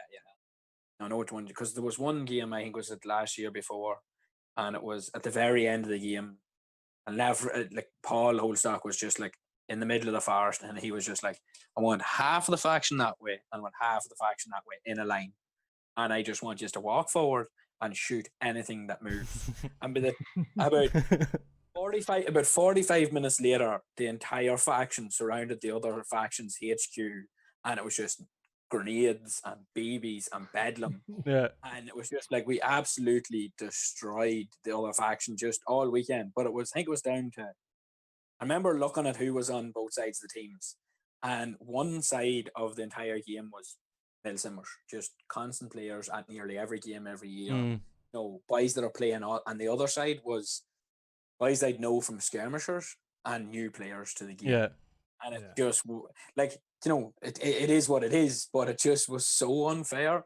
Because like these lads were like they've never played him. Some of them had never played a Milsim before, didn't know what to expect. Like, and these lads were expecting a skirmish. Like I respawn here, but they're not going to be anywhere near me, and they were standing out. They were getting knifed by like people who were pretending to be civvies, and there wasn't even a civvy faction in the game. Oh god. But yeah, it was savage that game. All right, yeah, it's always nice to get them wee extra little bits in the game you're not supposed to do, but yeah, you kind of do them anyway because they're there and there's opportunity to do it. Like the game we played civvies. I had a pair of Paul. Paul had a pair of multicolored shorts on him and a bright blue top. I had a pair of jeans on me and a t-shirt. And the faction that was supposed to be our friendlies were holding what I call the radio tower. And they were supposed to hold it. Now, Paul was the faction leader for the boys that were sort of our friendlies, as I said, and Mark was the other faction leader.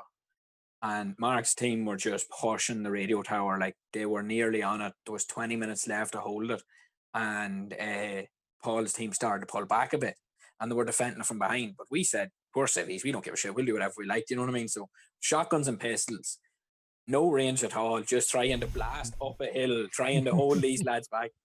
But myself and Paul looked at each other, and Paul's like, I'm burying myself into that hedge. I goes, dude, you're wearing multicolored shorts and a blue tee. How are you going to bury yourself in a hedge? Like, and I'm burying myself in there, and I buried myself in another spot, and I could see where Paul was, and there was lads coming walking down by him, and he was just waiting on like 3 to pass, last one, middle one, first one, just like there was lads stacking up, bleeding out. He was killing that many, and like not a tip of camo on him at all.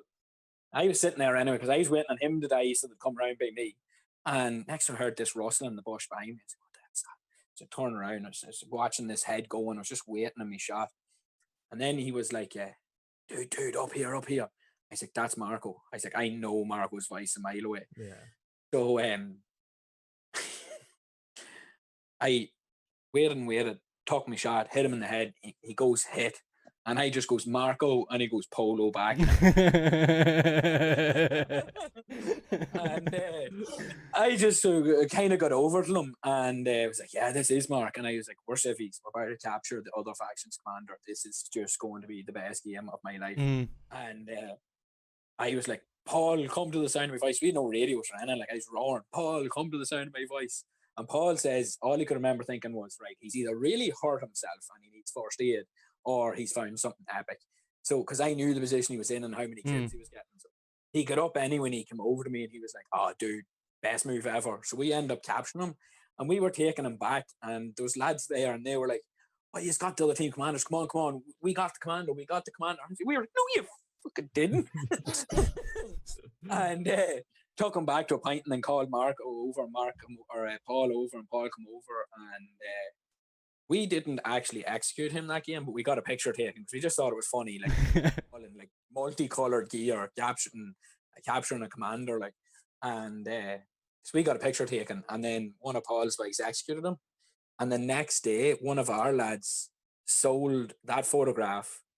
He actually took my phone and sent off my phone to himself, and I didn't realize, and he actually sold that photograph to Mark's faction, and they put a HVT hit on me and Paul then from the photograph. Execute him. Oh god. You know what I mean? But, Yeah. like, it was just like them wee stories, like you know, just the best things, and best things in Milston. Like, Mark's faction all multicam? Yes, because I was there for that one. That's the one I kept asking your man for his ID, and I was like, dude, you're shit cool for having your own ID just to figure out it was an actual South African ID that he was producing to me all the time. Are you serious? Yeah, I thought it was a game gimmick. And, he didn't say anything. This annoys me. He said nothing. No hello, no nothing. And only for his mate for the 5th time passing through this checkpoint. And I was like, dude, I need to see your ID. And he just go, there you go. You know, there it is. And I was like, man, this is just so legit looking. Like,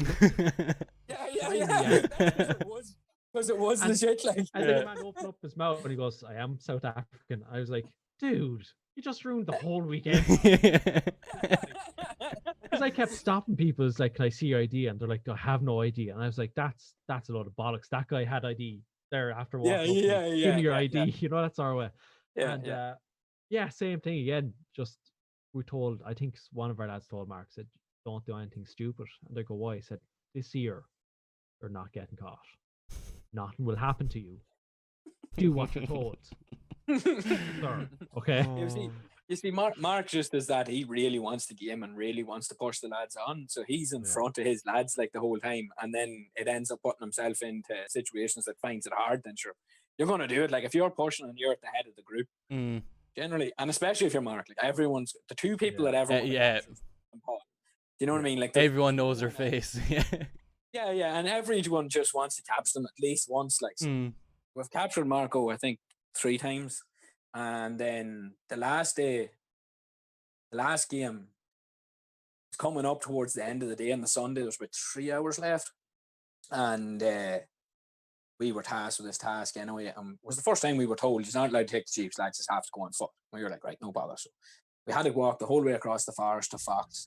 And we broke off into 2 groups because one had to do Overwatch. And we says, right, we need to capture the HVT. So they were at Fox base, and we went up to watch and scope in, and then say relay back the information and say, right, they're moving out, set up the blockage or whatever. But during this whole thing, something happened, and the whole HVT handover went to crap, and everyone got killed. So we were like, right. So Conrad and the boys came up over the hill then, and they were like, lads, what are you watching? We're like, watching them lads, told them the whole story. And they were like, oh, we haven't got to shoot in an hour. So like, well, if you want to go down and attack them now, so you can. Like, so you're like, right. So we pulled back, and our boys had got flanked and were under attack in Fox. So we end up coming up behind the enemy, absolutely wiping all the enemy. 4 of us took out, I think, like 12 or 13 of them. And next, you know, we spotted Paul coming across, trundling across the field in the Jeep. I have never ran as fast in my life with kid on me.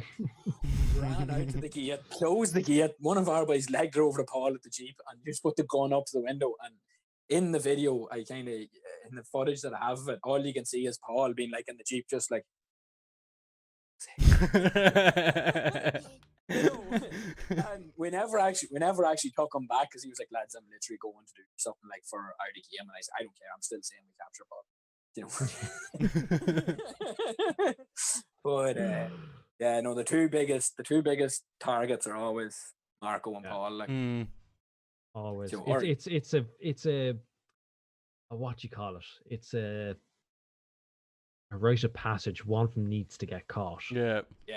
Like I know for one thing we were militia, and Mark or Paul, it was Mark. Had to be Mark. Of course, it was Mark. Got caught in the middle of the night, and the only people to care and to run after the Jeep was the civilian faction. I remember it. Not even his own team. His own team were just like, every year, doesn't matter. No. Yeah, And he yeah, was yeah. gone. But our lads got up, geared up, and we were sprinting. And then we gave up after a while because we found out how unfit we all actually are, or the whole thing. Yeah. But like, we came back to the Oak, and lads were stuttering around. And like, were you on guard duty? Yeah. What happened? Nothing can stop guys if they really want Paul. Or Mark, get 'em. There's no point. I was like, Yeah, yeah. wow, amazing. If this is going to Yeah. happen to every Blurgan, it's just like, who's an easy target? Oh, Yeah. Marcus. Yeah. Marcus. Let's go get him. Have you ever split up as a team into different factions? Like, Yes. Yeah. Yes. Now, not how even. how did you find that? Like we only done that recently because we couldn't get tickets for the same faction, and it ended up hilarious. Like at It some can be. stages, but Yeah. other times it was like we met each other up in the village, and they drove up on their jeeps and all this year, and I was a villager, and I came out, and none of them would hug me. I was going around all of them to get them a hug, and they were like, no, like Yeah. really paranoid, like. Yeah. But like, what way did you find it? I don't know. Like, suppose- you were civilian and Yeah. we were syndicate, so it didn't matter. Ah, 'cause right. You were you and Kieran were boonies one time. I remember we were gunning for ye, trying to get ye. This is I actually don't looking really remember funny right that. now because you're down below him, and it looks like.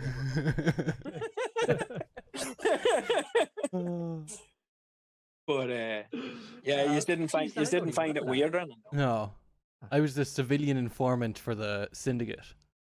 I do, because Ah, right. was Paul shouting at us when we Yeah. first walked into the village? Yeah, that Yeah. was it. It was yeah, okay.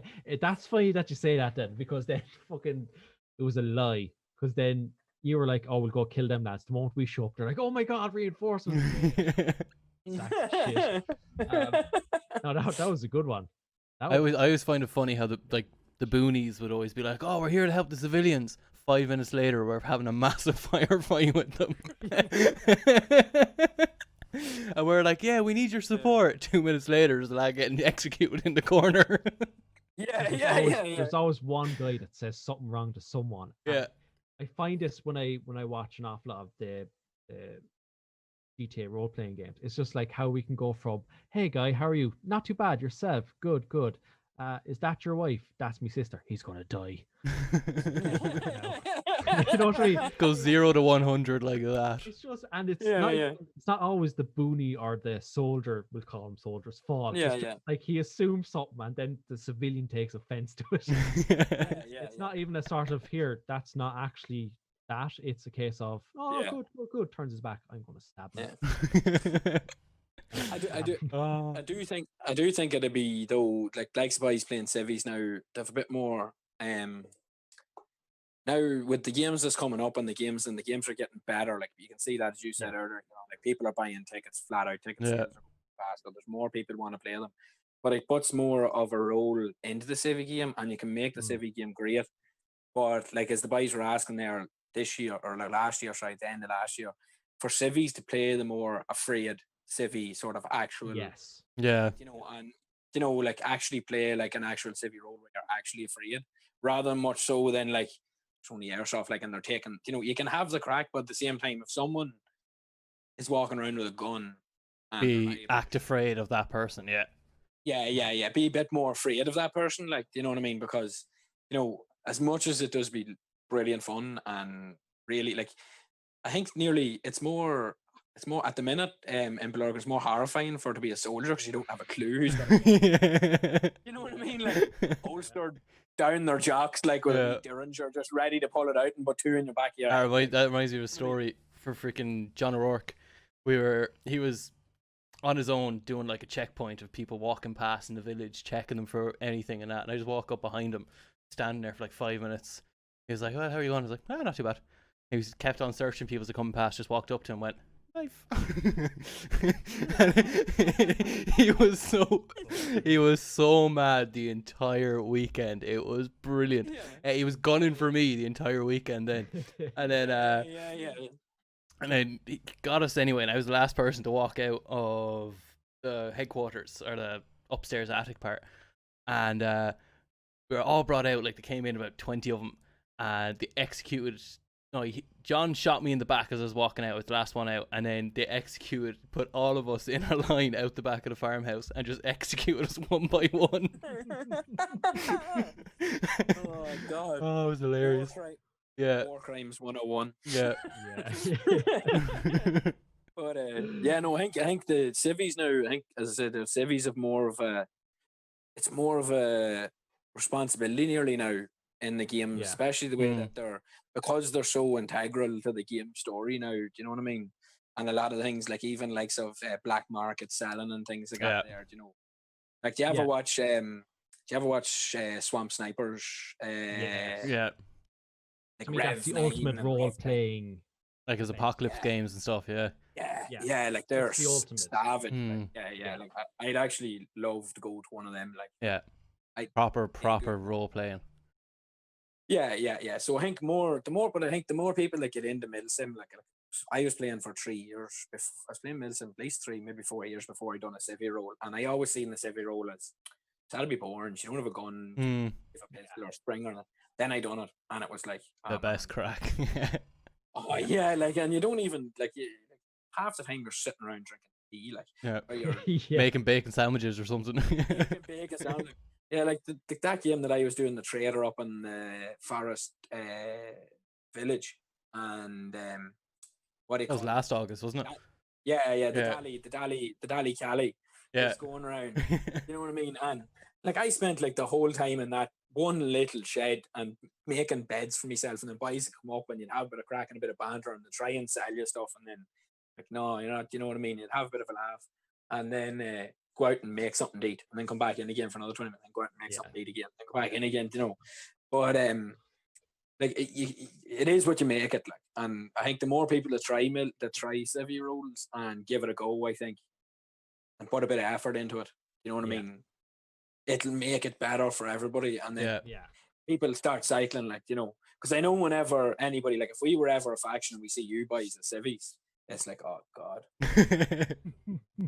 we've been told the same, like whenever people see us as civvies, they're like, oh, you know, like the boys driving around for the whole day and Saturday, a bit of Sunday in the van, free Wi-Fi, setting up roadblocks with digging trenches for setting up Wi-Fi in front of checkpoints. Do you know what I mean? Getting out, you know, like, and I made up tags and all for them, like Wi-Fi installers, and then on the back of it was like contract workers. You know, it was like, you know, but yeah, I think the more effort people put into that kind of thing, the better the games and all will get for everybody. I think it'd be good to get certain people who want to do civilian stuff and just even just get into a chat with them and just go, look, try not to be that guy that sits there and says nothing to everyone or nothing to another faction all day long, then go around and stab 20 of them in a go. Be that guy that's more interactive, more whatever, you like, because you do enjoy it more. Like, I didn't do an awful lot of shooting as the Syndicate because I was too busy with Phil annoying people. The fact that they didn't want to come near us, they didn't want to get into a conversation, they didn't want to have a conversation with us because we take it too far. That's why you know what I mean. And it was the fact that they were like, oh, the two farmers again, or at it again, rather than I have a sneaky suspicion about those two. It was You could have been doing anything, like But as far as they were concerned, they were looking at us as the two farmers who couldn't count, no education between the pair of them, can't farm for shit. And didn't know whether you were actually from Blurgan or playing the game. It's exactly, we just need more people to sit there and try and go, that's what they want to do. Instead, like, look at Pat Noonan. Like, he's a character every time he goes up there.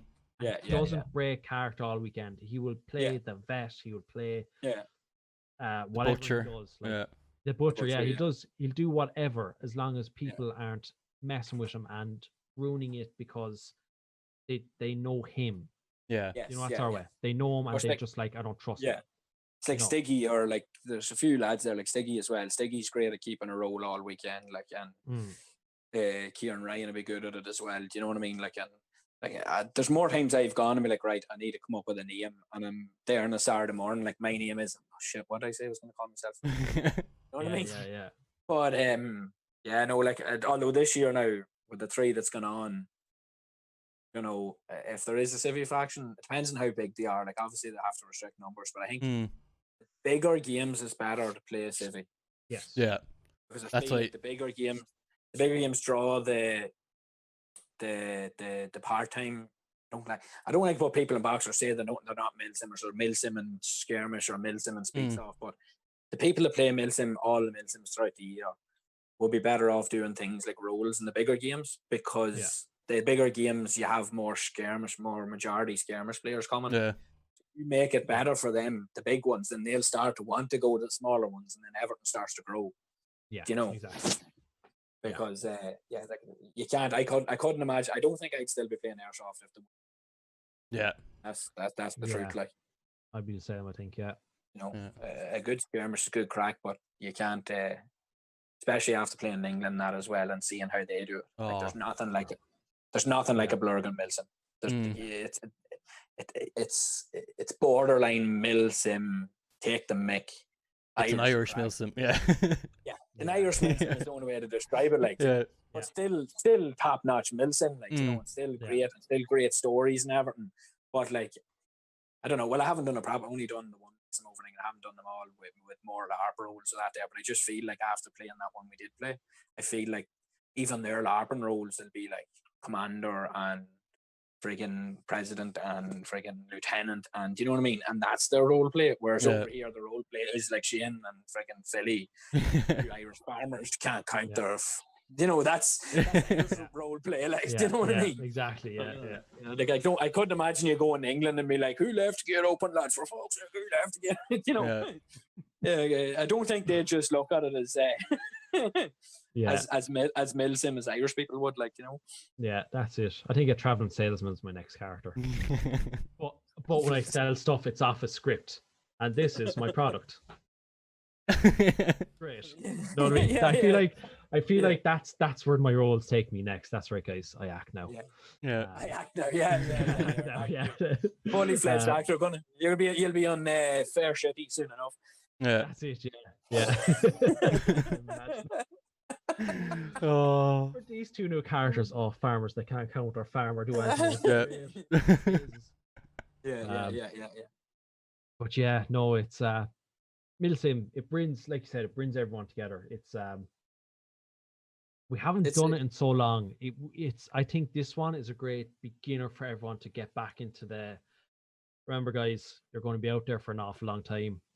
I know this one doesn't have role-playing characters in it as such, but even if you get captured, just be the biggest pain in the arse that you probably can.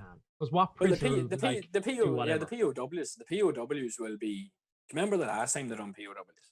Yeah, that was mine. Who was any used POWs or was any? No. Were you not a POW? You're a POW. No, I was. No, I wasn't a POW. Paul Nardone was a POW. Oh wait, hang on. We were guarding the POWs. That was 2 years ago then. The orange jumpsuits up in the loft.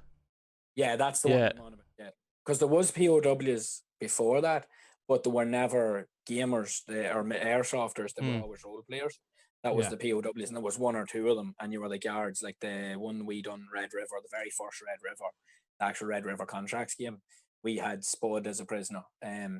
But the last one, like I wasn't actually a prisoner. I wasn't there either. I was on the side that was trying to get the prisoners out.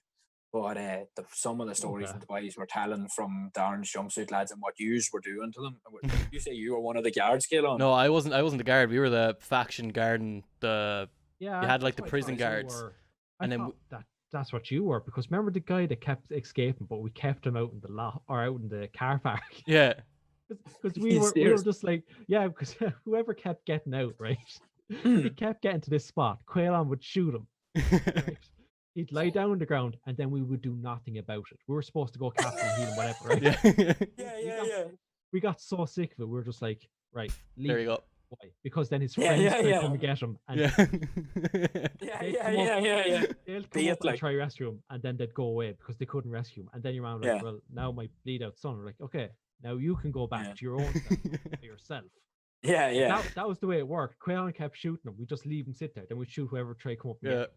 You'd have like one lad, the fastest lad, was always the fastest lad got out first. So we'd like wait around the corner for him, just as he's running by, pop.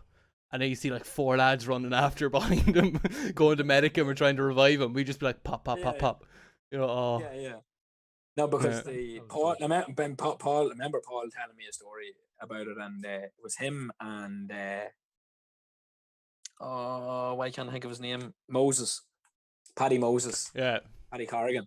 And the two of them, I wasn't there now, but what Paul said about the story was basically they were shuffling around trying to move away, and there was a vehicle, and the two boys were made lying face down on the ground and put their hands in their down like this here on the ground. And Paul was like, Paddy, you there?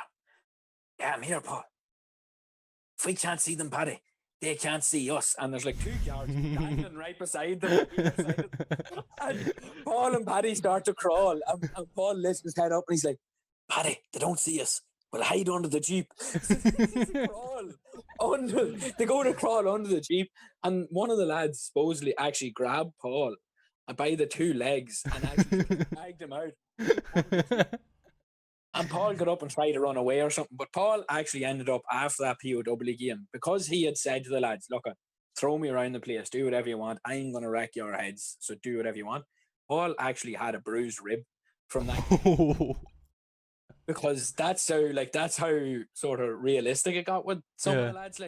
They were really doing the heads of some of the guards. And I remember him telling me, like, there was boys, a couple of lads said to Paul after that, and even to Paddy, they were like, I am never ever doing that again if you're a POW, because they were wrecking the guards' heads more than the guards were wrecking their heads. Yeah. Because we weren't their guards. We were guarding the guards. Yeah. You were guarding the guards. Yeah. It was a police faction, a POW faction, 2 armed factions. I think there was a civvy faction. I think there was 2 armed, a POW and police. Was it? A police, yeah, but there was a civvy. Yeah, the police were guarding the prisoners, and then we were doing the actual guarding the police. So we were on the police's side, and then we had firefights with you guys, but then we also had to try and keep the POWs in there till like 12 o'clock the next day or 6 o'clock that day or something. And it was every 5 minutes the guards were getting overrun. You'd see 20 orange jumpsuits running across the fields, lads sprinting after them like mental.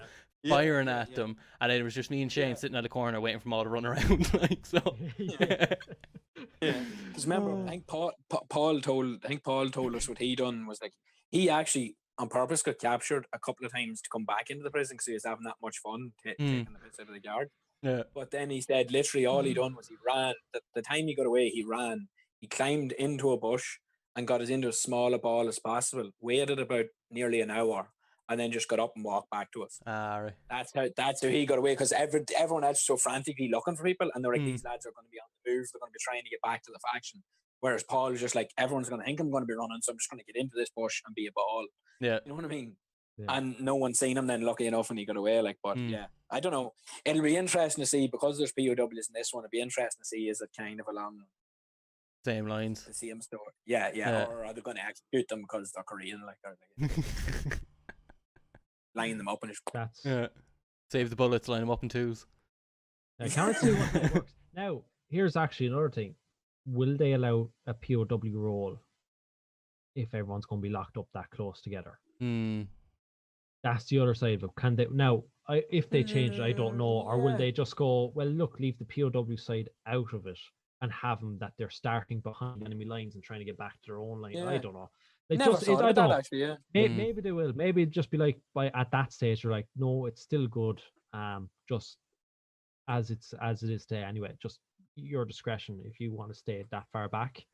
Because I'm after meeting Alan and the lads over the past couple of days, after I don't know how long I'm not seeing them, just like come up to the house and drop stuff up to me. And because I've been in contact with them, there's no fear of, well, Alan, you need to stay all the way off over there. Yeah, I don't know you kind of thing. Yeah, but again, the factions that everyone's with, especially POWs, are they going to sit there and go, well, I don't know who that guy is. I don't know who that guy is. Yeah, they might want to actually be in that sort of. Yeah, I actually don't know. Never even thought of that, to be honest with you. We'll see. Maybe the POW, like I said, maybe it'll be fine. Maybe it's just a case of, well, look, lads, it's up to yourselves. You want to get that close to yeah, people. they'll probably be told. They'll probably told that before they land to the game, you know, or they'll probably be like, you know, the emails that go out the upwards and stuff like that. They'll probably be asked, like, you know, this is how close contact you're going to be, and this is the people you're going to be in contact with. And if you don't want it, then, you know, can we please change your game or change it? Like, it's hard for them, I suppose. I never really thought about that. See, and then do you see, then everyone has a different opinion, like, because I don't know, like, I wouldn't be that overly, I suppose, I don't know whether it's the right thing or not. Obviously it's not, like, but I'm working now. I haven't stopped working the whole way through. But the boys we have working for us, we had asked them did they want to work, and 2 of them said yeah, and they're servicing on sewage treatment systems, so they're in contact with random people that they don't know every day of the week, and maybe 4 different people a day, you know. So we were reducing contact as much as possible, taking payments on phones and doing all that kind of thing, and you had to stay away from customers and stuff like that. But it's like, I think everyone has a different outlook on it. Do you know what I mean? So it depends on where you're going, who's going to be there. Like, one of our lads there, was his wife was she's a nurse, but lucky enough she's in a private practice, and but they didn't have anybody near their house for a good 2 months, you know, and no one was coming, and they weren't going anywhere. And then they started to kind of go and see the mother, go and see this, and go and see that, and go and see the other, like, you know what I mean? So, you know, and everyone is going to have their own opinion on it. You know what I mean? That's why I kind of mind. I don't mind doing chrono, because not that I don't care about it, but I don't. Won't necessarily affect people in your I don't, current surroundings. Yeah, exactly. Like I have my old fella there would be a bit of a risk, but I'd stay away from him as much as I can. You know what I mean? Yeah. So, you know, that kind of thing. Like, so I suppose everyone that's going to this mill sim, I think that'll actually decide for a lot of people whether they give up their tickets or not. Yeah. Is whether they actually want to go and travel and play this mill sim with 120 other players or whatever it is. It's 30, 50, and 80 is 50, 120. Yes, 120 players. Like, plus the Paul and Mark and whatever the Mars, that's say 130, 140 people on site. Yeah. You know, so I'd say there'll be a few people, and look, if they want to do that, but I have a feeling that 90% of the people that will go to the game won't be in that mindset at the game. If you know what I'm saying, because if you're in that mindset, you shouldn't go. In my opinion, like, if you're in the mindset that you don't want to be near that boy and that boy and that boy, you only want to be near people that you're in your team, or people you know well, or people that are local to you, you shouldn't be going to the Milsim. And that's only my own opinion. Like, I'm not saying that's the rules or whatever, but you know, it's like, I wouldn't mind seeing the 2 U's there. Like, you know what I mean?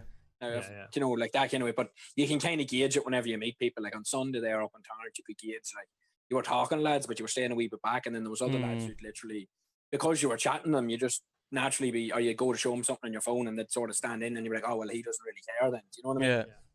Not that he doesn't care, but he's, you know, we're happy enough to do this. You know what I mean? So I suppose it depends on your outlook on the whole situation. Like, you know. Yeah, that's true. Yeah, no, 100%. Because like it's how do I put it?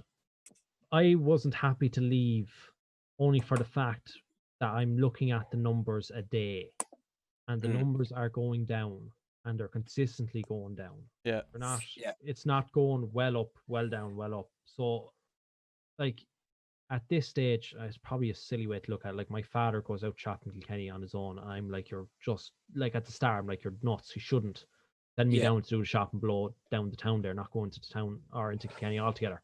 And but now that I look at it, it's like the deaths are all below 10 most of the time, and the people getting it are always below 20. Yeah. Well, most of the time they are below 20. So the risk of getting it is still there, but the risk of it happening, I think, in Blurgan, it will be quite small, because you'd think that there'd be enough cop on to go, I'm not feeling well, I'm not going to it. You really hope that there would be lads out there that just goes, oh, I just really want to play Airsoft. No.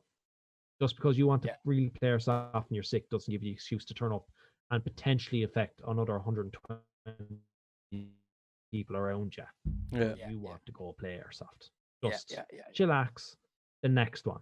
Even if it's just a small cough and you get rid of it after 2 days, and you're like, oh, it should have gone. Murphy's Law. It could have been completely different by the time you got up there. So you could have had it and sweat it off to good few people. Like. Exactly. So you hope that there's enough cop on for lads to go, I'm not feeling too great. Just in case, I will not show up. I will tell the Usually- boys Yeah. tickets there for someone else if they want it. Yeah. Usually it's the other way around with Blurgan. I always leave Blurgan with like absolutely drenched, absolutely frigged, absolutely just sniffs the whole lot. I was laughing, you were on about it the other night there, and you were like, yeah, you bring your change of clothes and everything like that there. And I started doing that, but I still always come home with a runny nose or a cough or something like, you know what I mean? Yeah. Generally it's from smoking too much and not taking on enough water. Yeah. Dehydration. Yeah. Yeah. Because like you'd be standing around in the middle and you'd be having the crack or whatever, and you'd be standing around and it's like fag after fag after fag. And then, After every single little mini firefight, it's like, oh, just fag after that. Yeah. Or you get shot and it's like bleed out time. 5 minutes exactly. Yeah. Having a fag. 5 minutes exactly. Yeah. Jeez, firefights must be stressful for the pair of you. Oh. Like in between, during, after. Yeah. I'm more worried about lunch at that stage. Even just after breakfast, I'm like, God, I could. Where's second breakfast? We're second breakfast. Yeah. It's like the boys whenever we go, and it's like after every firefight and every time we go back to campsite, it's like, right, lads, cup of tea. Like there's always a kettle on. Yeah. You know what I mean? There's definitely a bottle of gas gone after every weekend from just making tea. Yeah. And sitting down and talking about the last firefight and where we're gonna go next. But like it's like time we were playing and Marco rolled up in the Jeep into the RFOB and about 10 of us went running for him. And there's this big massive firefight going on.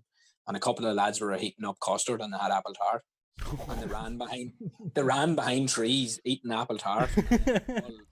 Paul Nardone was like, lads, the custard, cover me, runs out, lifts the pot of custard, starts pouring it in the apple tart, and then's like, oh, hold on a minute. And then runs back. And he's like, shouts over the Finbar or one of the lads, do you want some custard? Yeah, right, cover me, and runs over the Finbar, starts and then runs back, puts it on the stove and comes back in and just stands there as this massive firefight going on around him. It's like, oh God. Only in Blurgan. Yeah. Only in Blurgan. Yeah. And find someone grilling away there during a firefight. Like, what are you doing? Food steak doesn't stop for no one. All right. Didn't remember when we brought the barbecue up to the farmyard? Or Alan brought his barbecue up, and we started making bacon sandwiches and steaks and everything in the middle of it.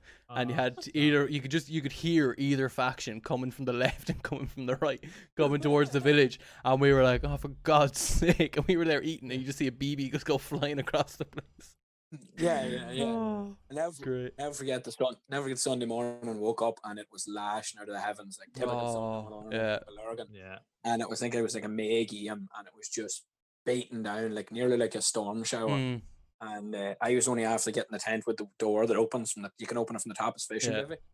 And I like dropped the top of the door and I was sitting there in my t-shirt in because I had one of them all weather or all season sleeping bags, the military ones. So woke up in my t-shirt, put the stove on, lit the kettle and all, and it was sitting down inside the tent. The steam was coming up and out through the thing, but you could, it was warming up the tent. And I looked out, and there was these three lads about 3 tents down, standing with the rain sheets on them. I can't think what ponchos. Yeah. Standing with these ponchos on them, trying to get this stove lit to make something to eat.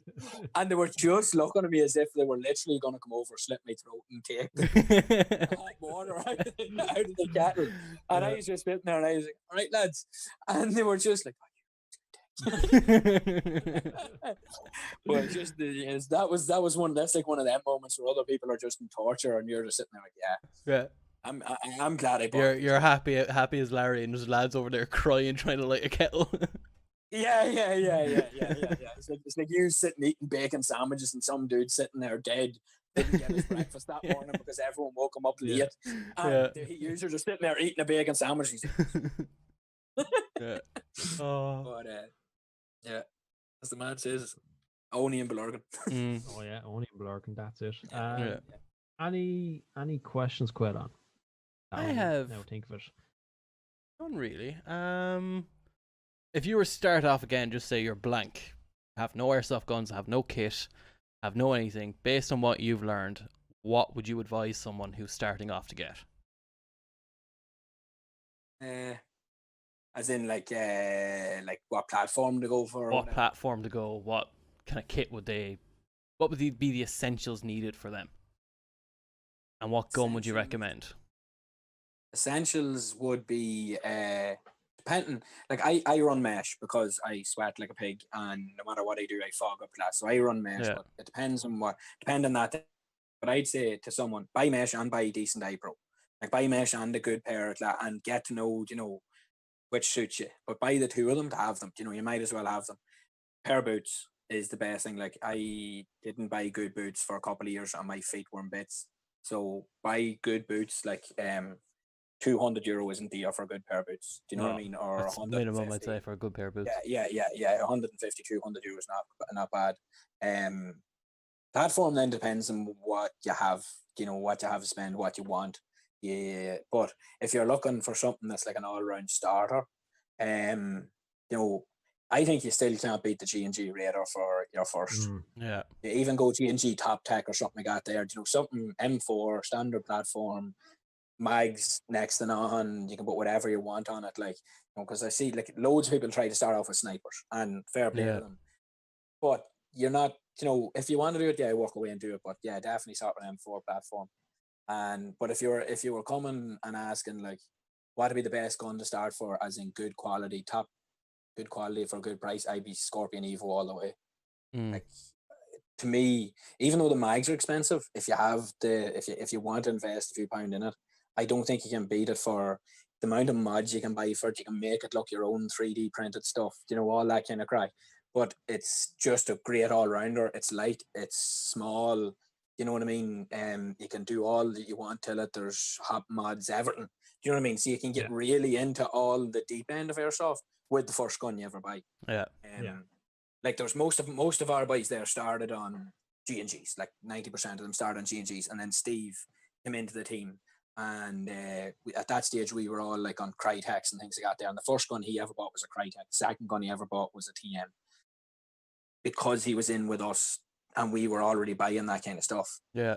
But definitely for some young fella getting into the game, G&G Raider, for someone who's a wee bit older, maybe it's a job and they're coming out with mates and they want a new hobby, Scorpion Evo.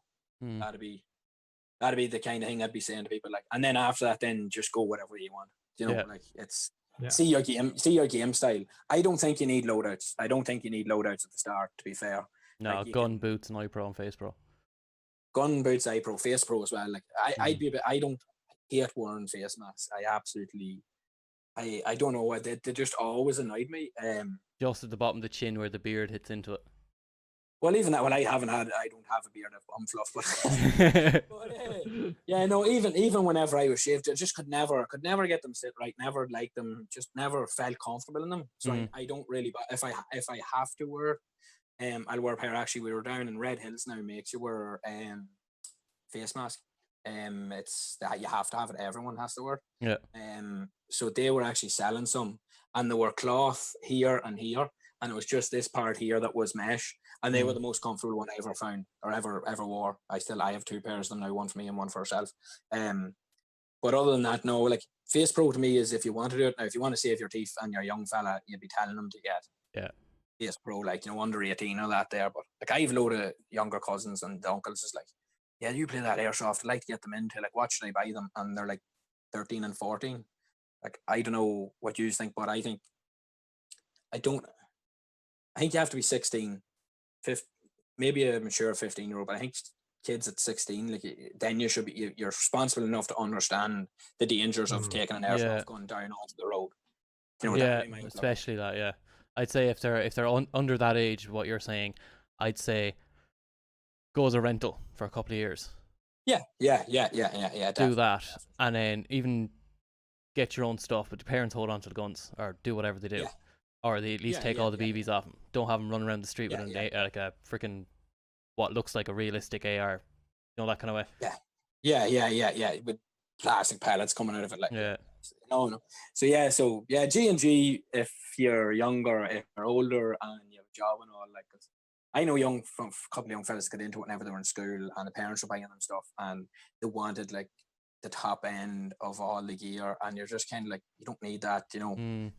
Boys that I know, and I was kind of like saying to them, look, get a G&G, run it for a while, because a lot of them don't stay. There's a fella that I've known probably from after a year and a half I started playing Airsoft. He's a shop owner, and it's just, I was looking online for stuff, found this place, realized it was only like an hour up the road, and was like, yeah, dude, I'll come up and I'll pick up the stuff. And since then, he's like been my Airsoft guru. He's, you know, but he's been around for a long time. He's 100% sound guy. Like, he's all for the sport. Like, he's just all for promoting the sport, keeping the thing going. Do you know what I mean? And especially getting younger players into it. We've had this conversation so many times about young fellas. And he actually, he started putting together packs for parents to buy, because they were coming in, they didn't know what to get. So he started, if a parent comes in, so any of my aunties now can scheme to me, I send them to him. And, you know, he's a good fella, and he looks after everybody, you know. Yeah. But other than that, yeah, thanks so much, Tommy, for coming out. Oh, before we go, where can we find you? Besides Dundalk. I'm not from Dundalk, man. I got her moved from Dundalk. She is now a man and woman. Okay. Yeah, Instagram Hatchet_Havoc, I think. Yeah, Hatchet_Havoc on Instagram, and then Hatchet Havoc on YouTube. There's Facebook there as well, but generally YouTube and Instagram will be the posts that I put up. Great. No worries. We'll leave all those links in the description anyway for anyone that's listening and watching. And we'll see you guys in the next podcast. Cheers, lads. Thanks very much. Goodbye. See you, lads. Good luck.